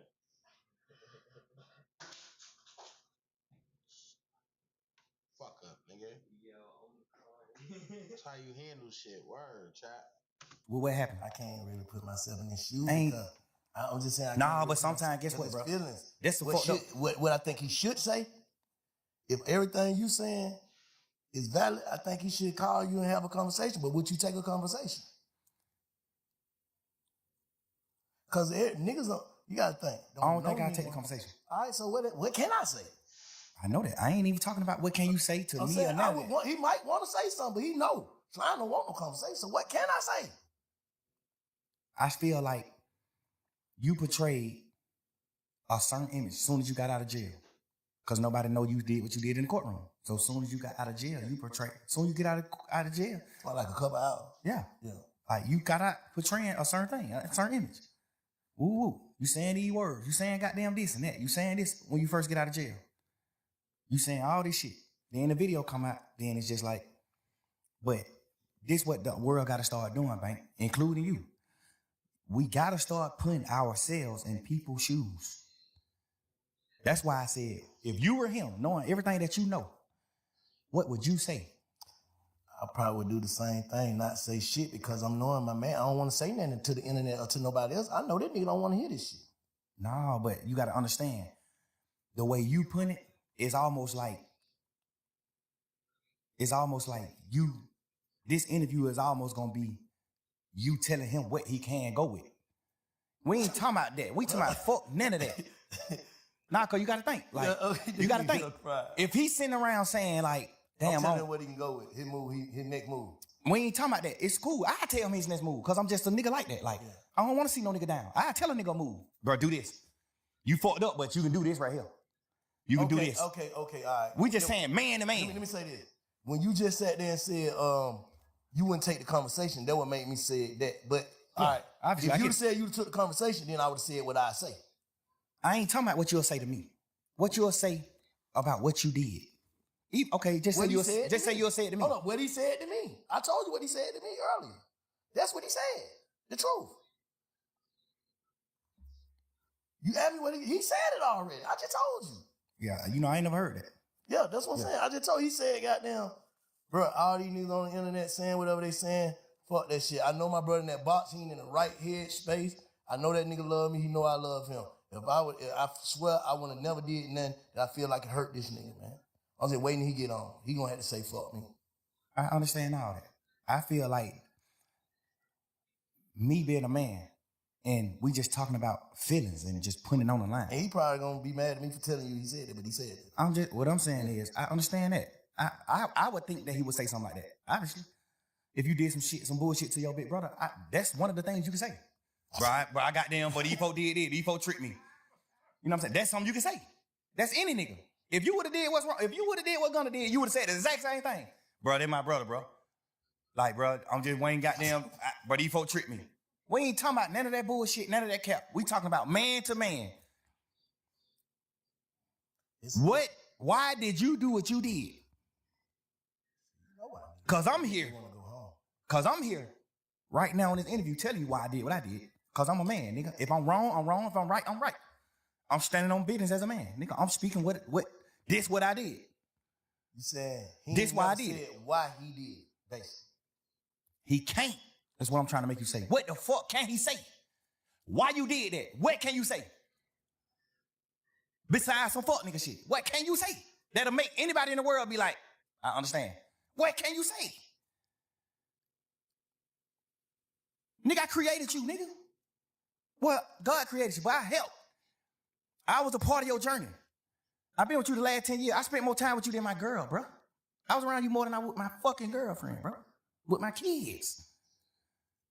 I done had them phone calls with my baby mama saying, man, you be with these niggas more than your motherfucking children, bro. You supposed to be smart enough, and I know you smart enough. You supposed to be a man enough. You supposed to be smart enough to say, I'm not finna do that. So I know all this shit that nigga sacrifice. I'm not doing it. In your mind, you taking the nigga fuck you. That's what it is. What else can it be?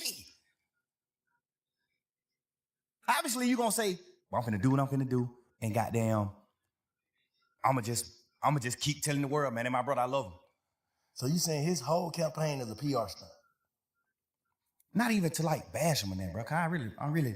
But that's what you saying. Yeah, I ain't even trying to. I'm just saying, like, I ain't even trying to bash him in that, but it's like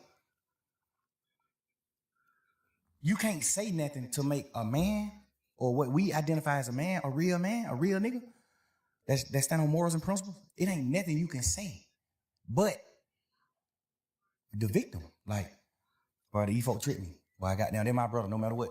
They're my brother, no matter what. How you gonna say that to a nigga? What are you talking about? We all in this motherfucking trial pushing. YSL is not a game. This is the narrative. What's the worst betrayal you can do in a trial? Where we saying YSL is not a game. What's the worst you could do? Say it's a fucking game. Yeah. Nigga, them folk called you second in charge.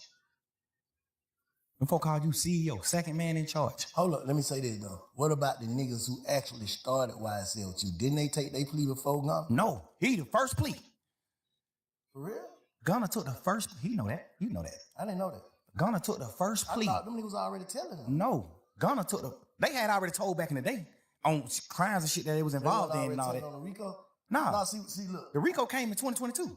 I'm thinking, The RICO came March 9th, 2022, man. what's the little dude? I mean, May 9th. From your hood that's DK. started, and who is another one too? Slug? Yeah. Yeah. I'm thinking that them two already saying like just say if me, Shy, and Cuz start a game, right? Yes. And we all identify as the three founders. Right. And we signed Thug. And the two founders saying,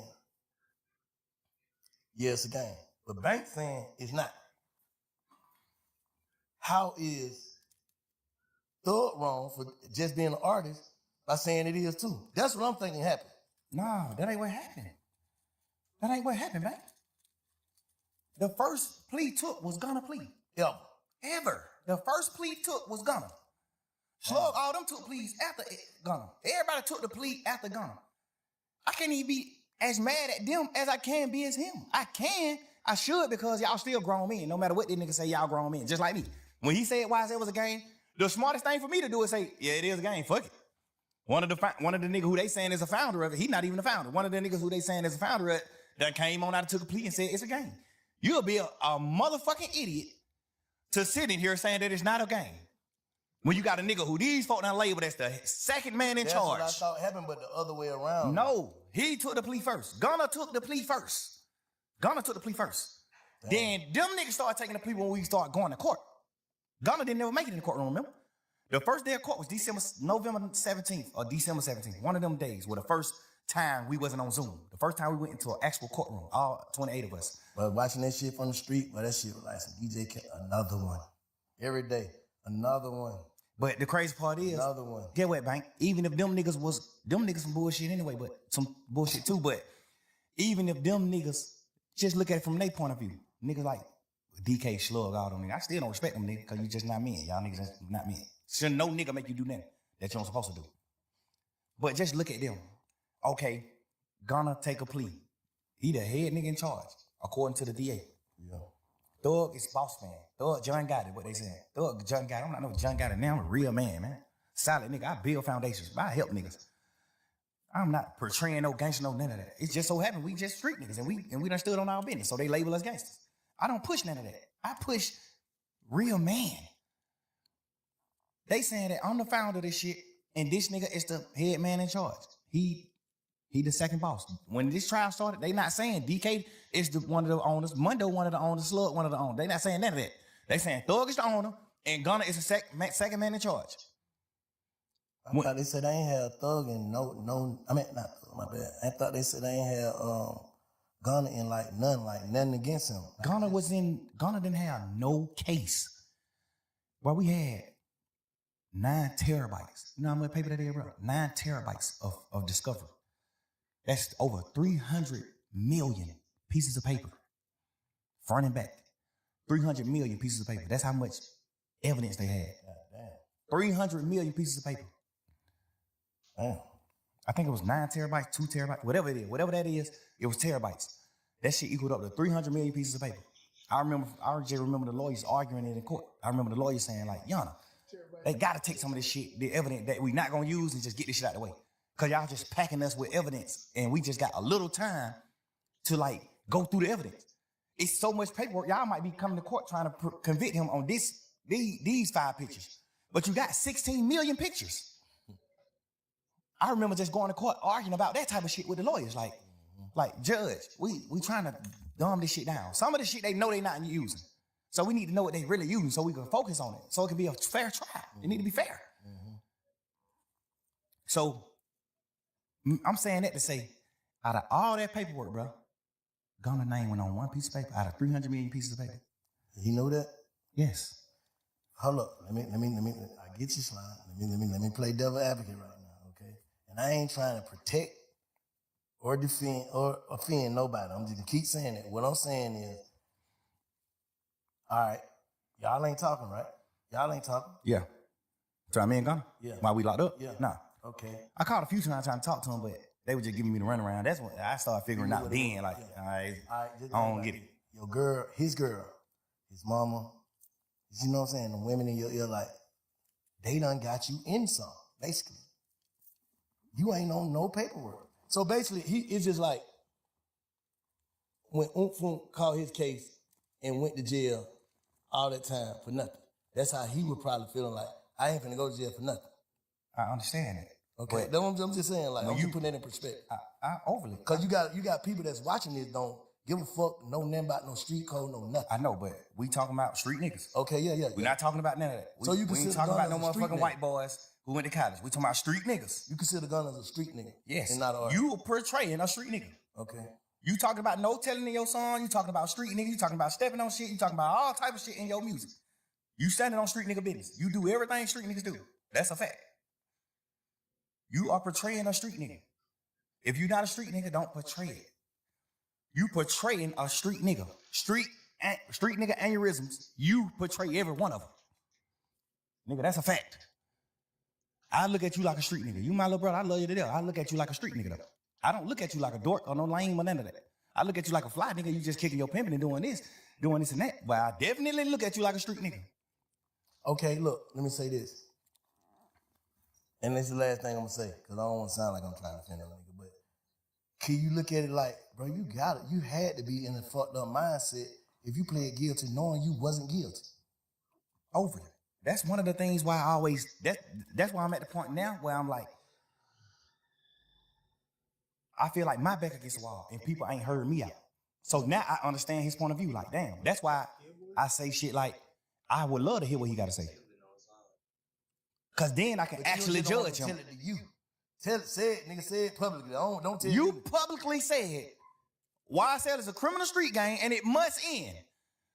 You publicly said, yes, ma'am, when they said, I know 3 or more co-defendants on this case. Well, 3 or more co-defendants on this indictment, which is the 28 niggas. I know 3 or more niggas that committed these crimes: murder, attempted murder, aggravated assault, damage to property, shooting at houses, petty car thefts, armed robberies. You said, I know 3 or more people on this indictment that has committed these 130. crimes publicly. 129. They asked you that in the courtroom. You said, yes, ma'am.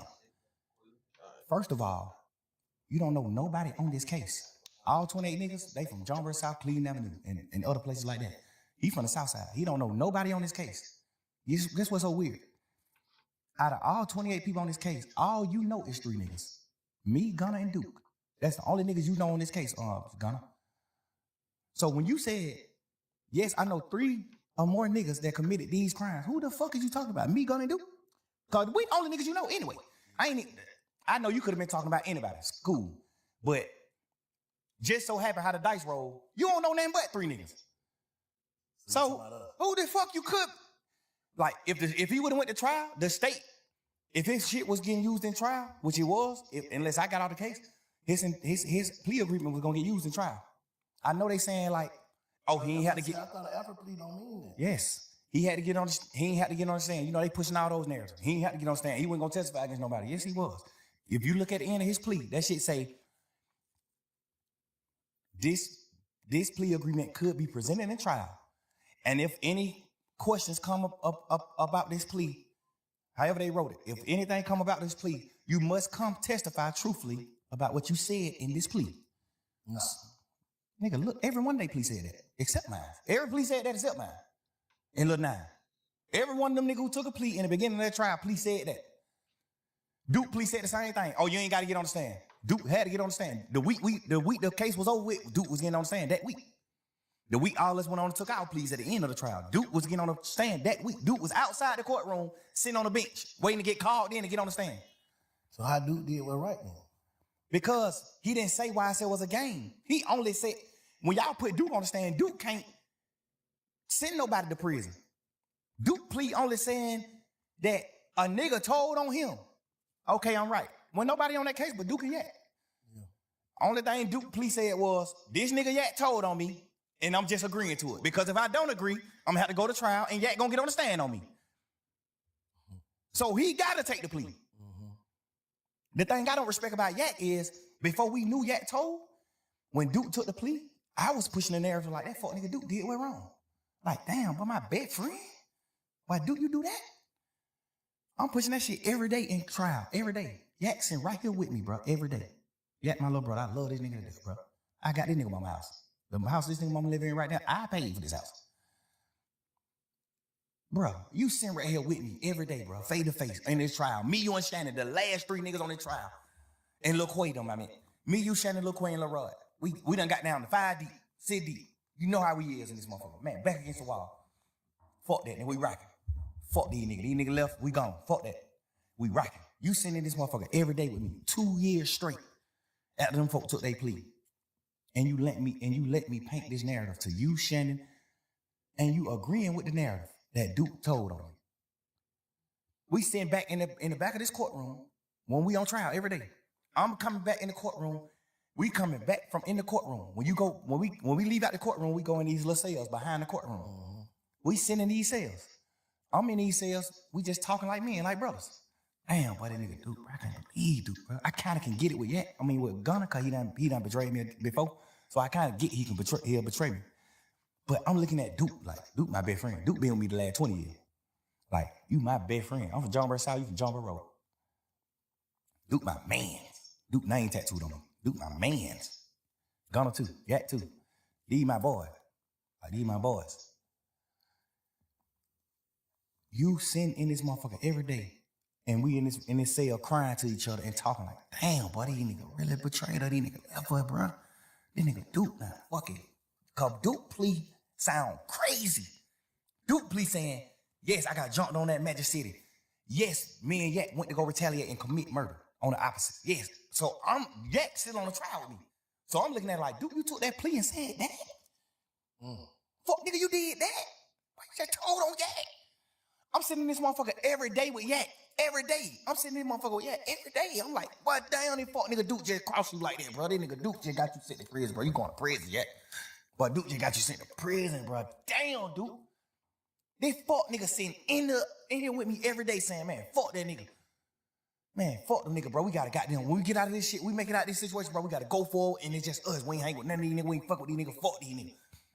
Bro, these nigga told on me, bro. This nigga did that, bro. Damn. Every day. We did this shit every day for about just under 2 years, bro. We was on trial every day.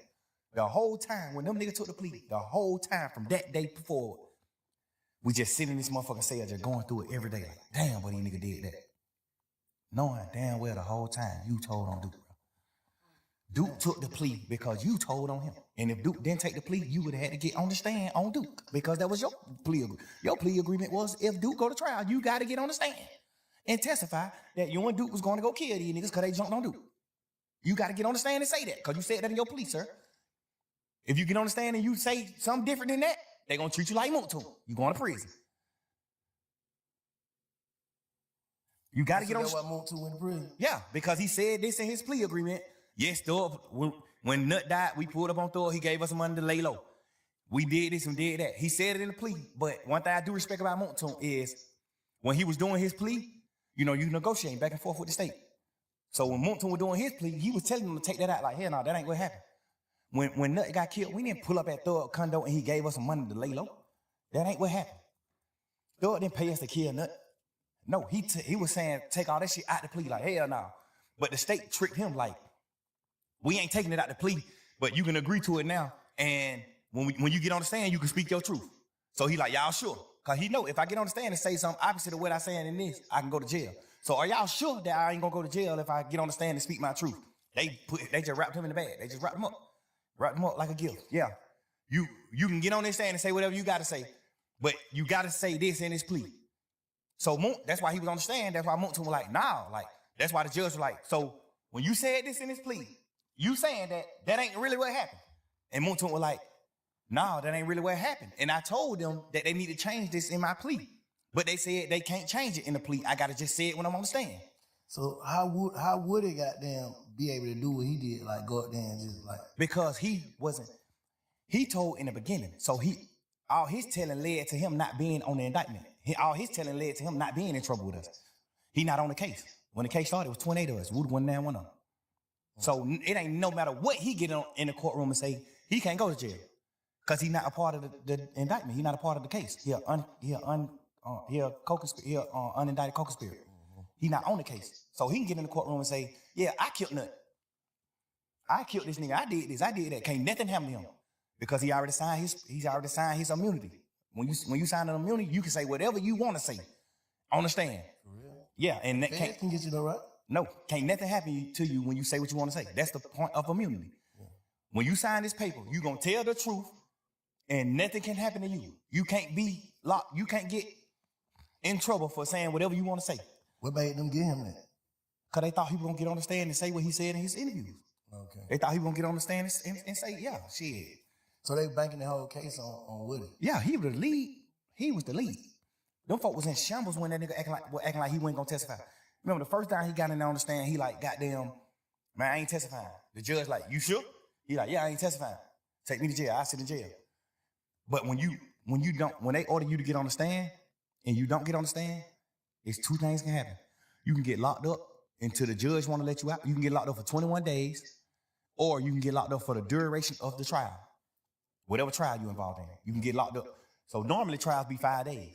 So if a nigga get on the stand in a normal trial and don't agree, he'll go to jail for 5 days. Cause you gotta get out of jail once the trial is over. But this case, he wanted to do it. 2-3 years. Right. He like, well, this shit gonna be another 2 years. I gotta sit in jail 2 years. He wanted to do it. He wanted to be like, man, I ain't doing it. That's why the first time he came in, he like, man, I ain't testifying. Fuck that. I ain't testifying. I lied. So he got locked up. Remember, he was locked up for like 4-5 days. I ain't never really heard you say no bullshit about Woody though. Nah, because not even to speak on like a certain community, Woody like take medicine. Woody like, you know what I'm saying? He throw it off a little bit. He off a little bit. So I always look at anything he do like a kid, like my son. Like he gonna do. He don't got the functioning brain that we got. Woody take real medicine. So I ain't even. Sound like you got a lot of sense to me. Yeah, but that just come with like you just learning what to say when you're going through life. You just learning things when you're going through life. You know what I'm saying? I told The craziest niggas in the world are always the ones who you think got the sense. Like, boy, that nigga ain't crazy. Man, that nigga take real medicine. I told that He overly did what's wrong though. definitely don't respect what he did, but I respect what he doing though. You could tell he different. That's what I respect. Like, Yeah, you can I tell don't even he be judging at him because like I be seeing him doing his little shit on the internet where he's just like talking to kids or he just trying to do things. He go to the college trying to talk to them. He just trying. Like, I don't respect What niggas he- like Yeah, right. go I ahead. don't respect certain niggas because you'll get out of jail and still be doing the same thing.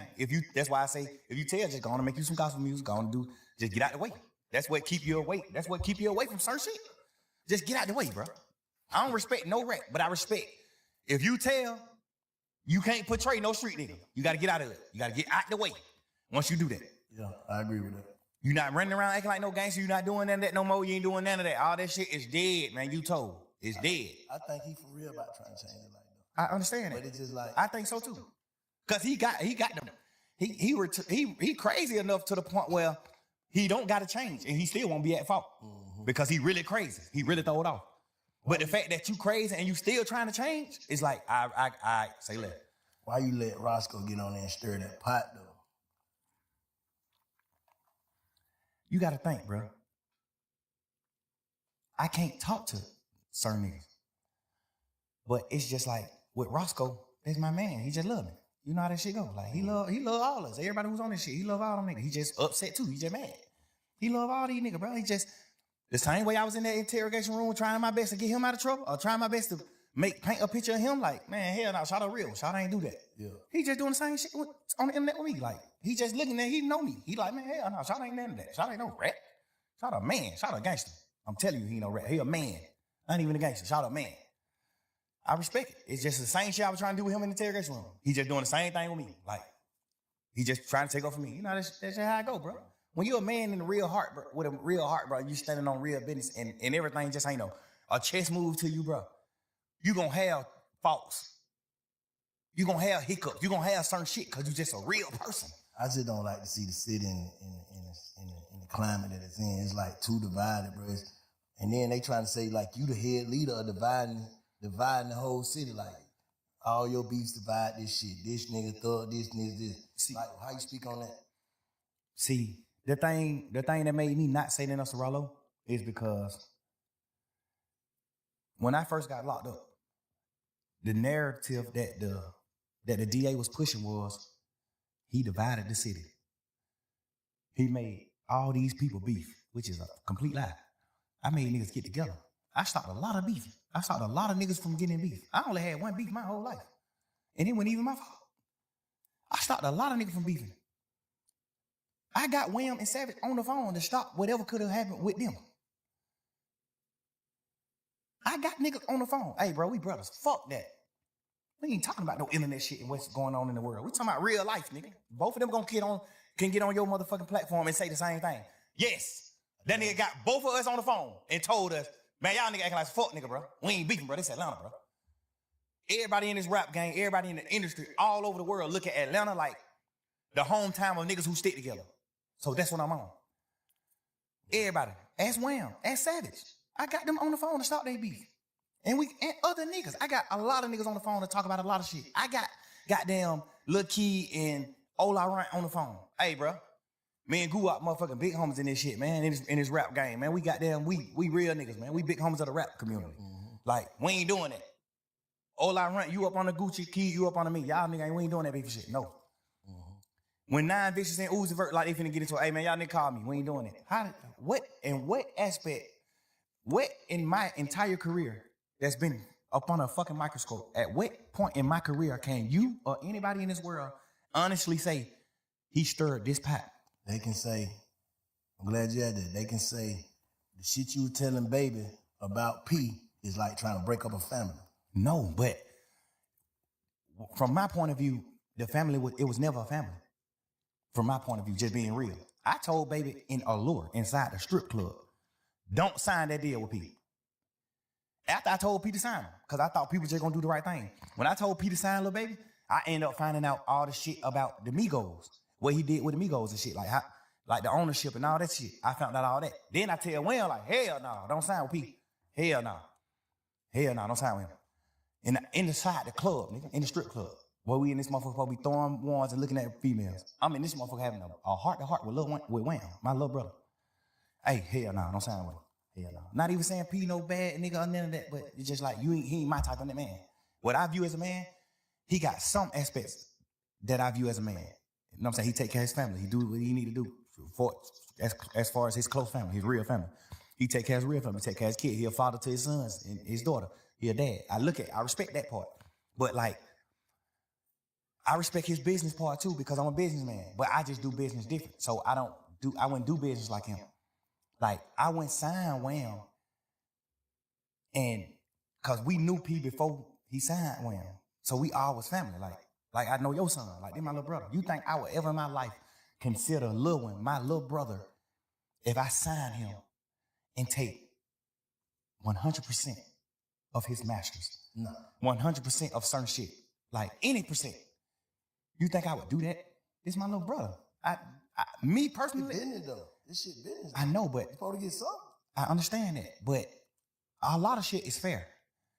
Cause P a mastermind in his music game. He know rappers don't get rich off of music. Rappers get rich off of their shows, their endorsement. They don't get rich off streams. We get rich off shows, endorsements, and masters. Mm-hmm. Rappers get the last money. Rappers will be okay with the master money.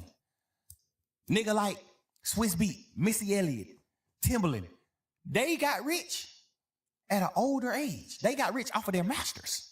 They was able to sell their masters. You see what I'm saying? And get a bankroll. We know that. P know that. But we watch P pouring the baby like a motherfucker. No, he didn't. Because you got to understand, Wham took off soon as he started. He didn't even get a chance to spend no real money on baby. Wham took off top his first song. The first song he put out was Trippin'. Like the third song. Then we had that, cause me and Wham went on tour. That nigga left them on, we was on a little tour. A little run. Yeah, but he Nigga Run. was already doing freestyle. Yeah, he did that. What the name of that song was? Not for my dog. Freestyle. Any other option? Money is option. Shit. Yeah. And then that shit with Marlo.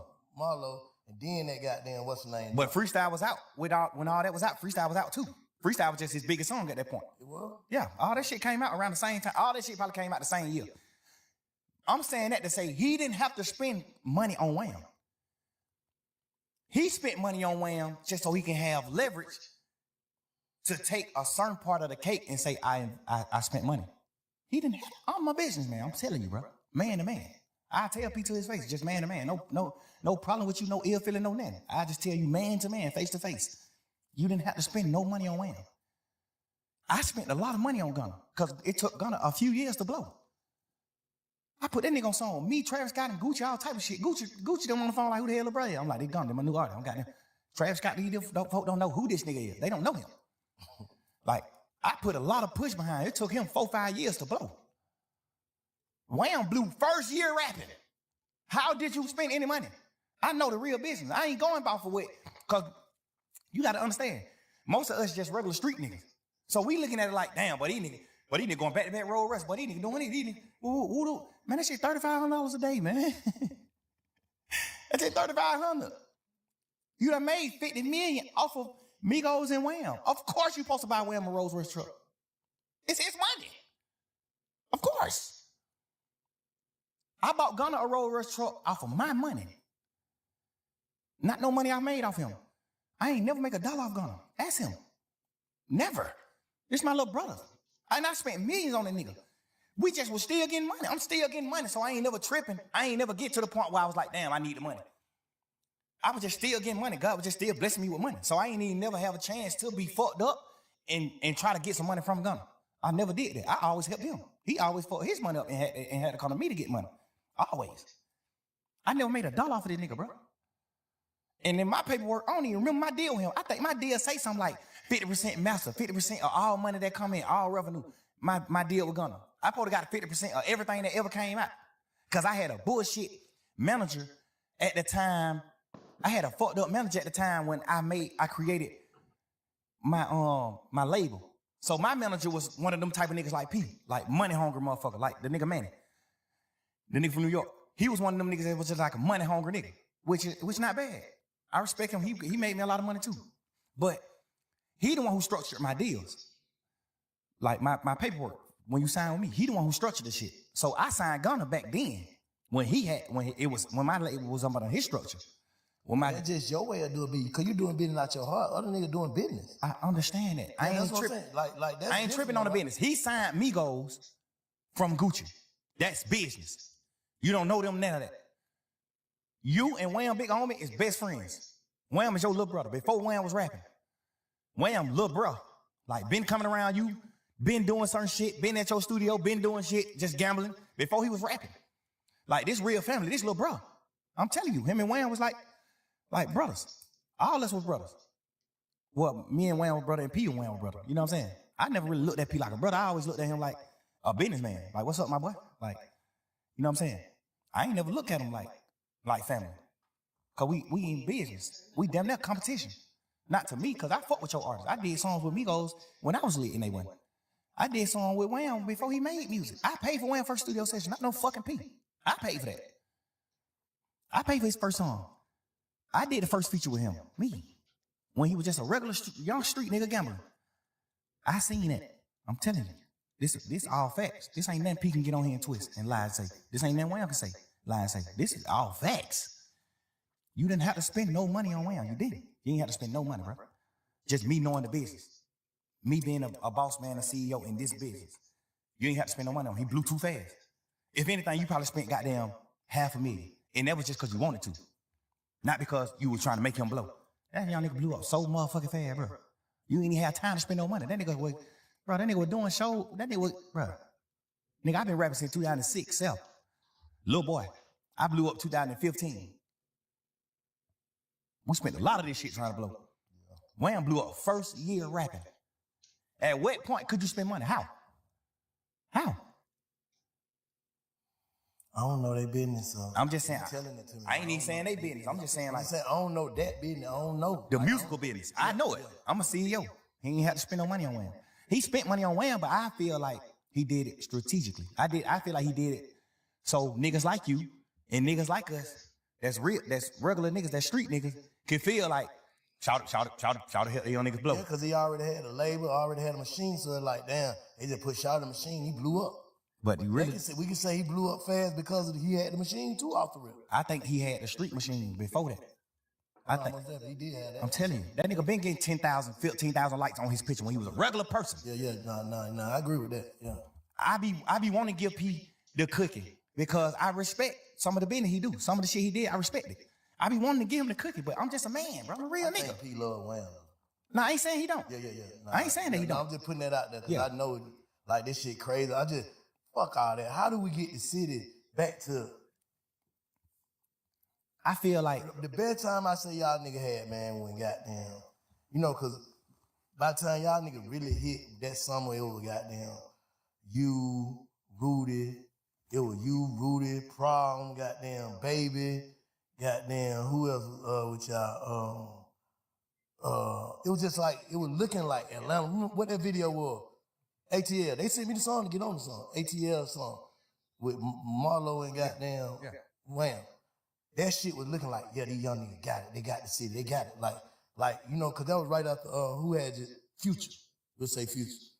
And you know your era, Future, you, Rich Homie, all that. But it was like you were bringing, cause you was right there with them young niggas. Like I'm bringing a new era. That's the Baby, the goddamn Marlo, the Rollo, just all that Problem Child. Everybody like fuck that. We united. Like how we even get back for the city to be that? That's what I want to know. what I want you to think about is who united all them niggas together. Slime did it. Thug did it. So how we do it then, Slime? How we do that now? Like how we do that? I think At least to the point the way it don't be no bullshit. casualties. because all this shit is going on, all this talking ain't gonna do nothing but build egos. Niggas will bump into each other and hey man, you gotta stand on that ego. That's why you ain't gonna never see me condemn a nigga on these podcasts, bro, because I already know how this shit go. Niggas ready to go out bad behind their ego and their name. So nigga, when I first came to shit, I fuck these niggas. These niggas don't wanna do nothing. You know what I'm saying?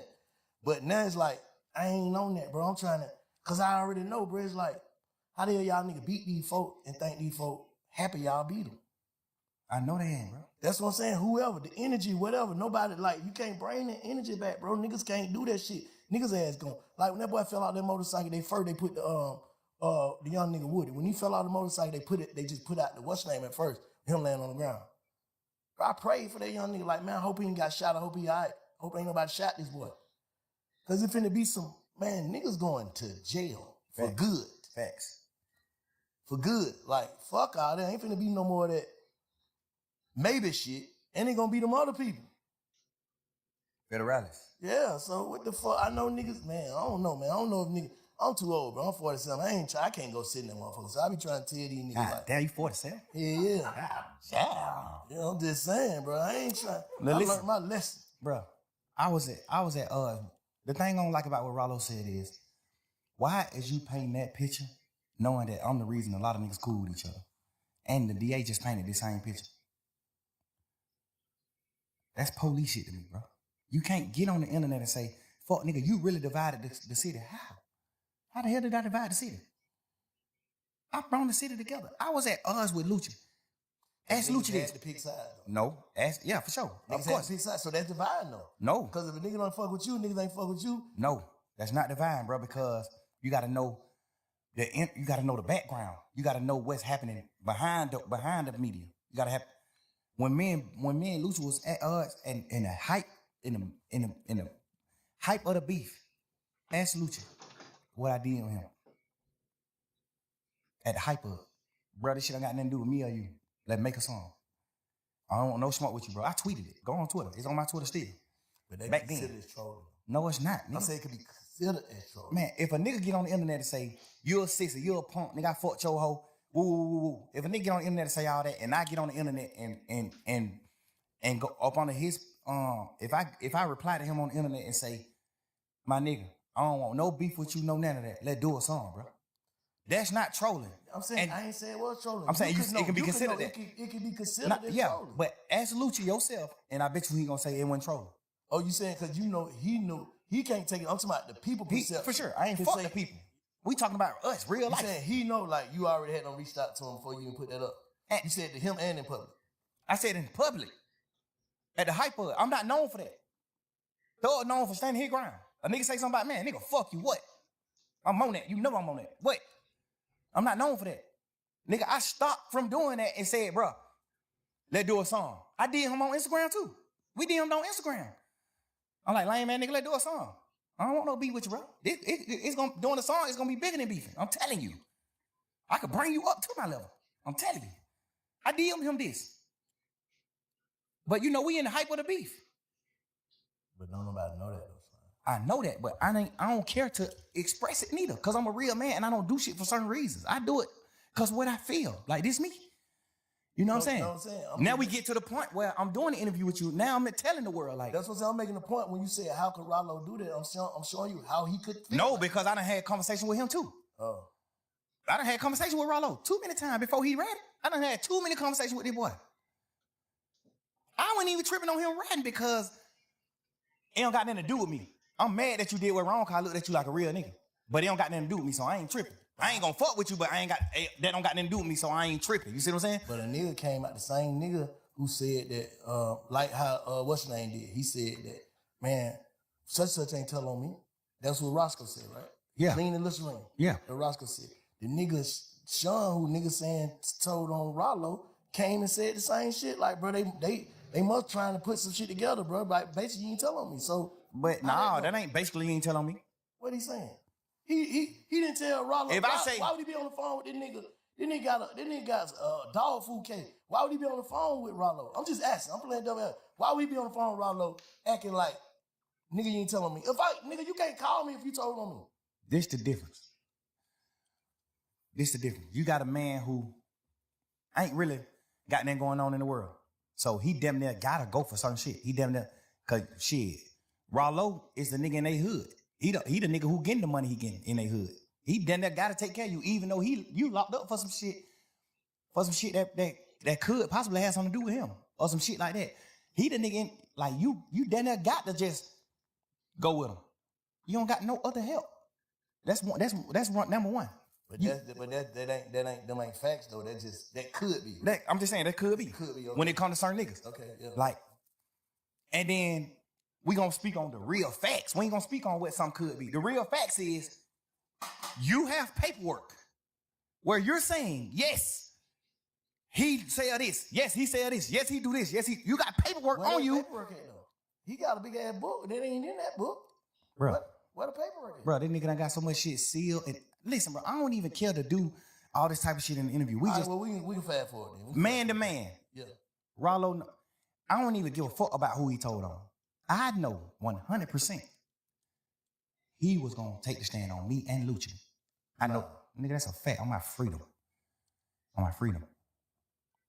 That's a fact right here. On my freedom. Fact. He agreed to get on the stand on my case. Say what?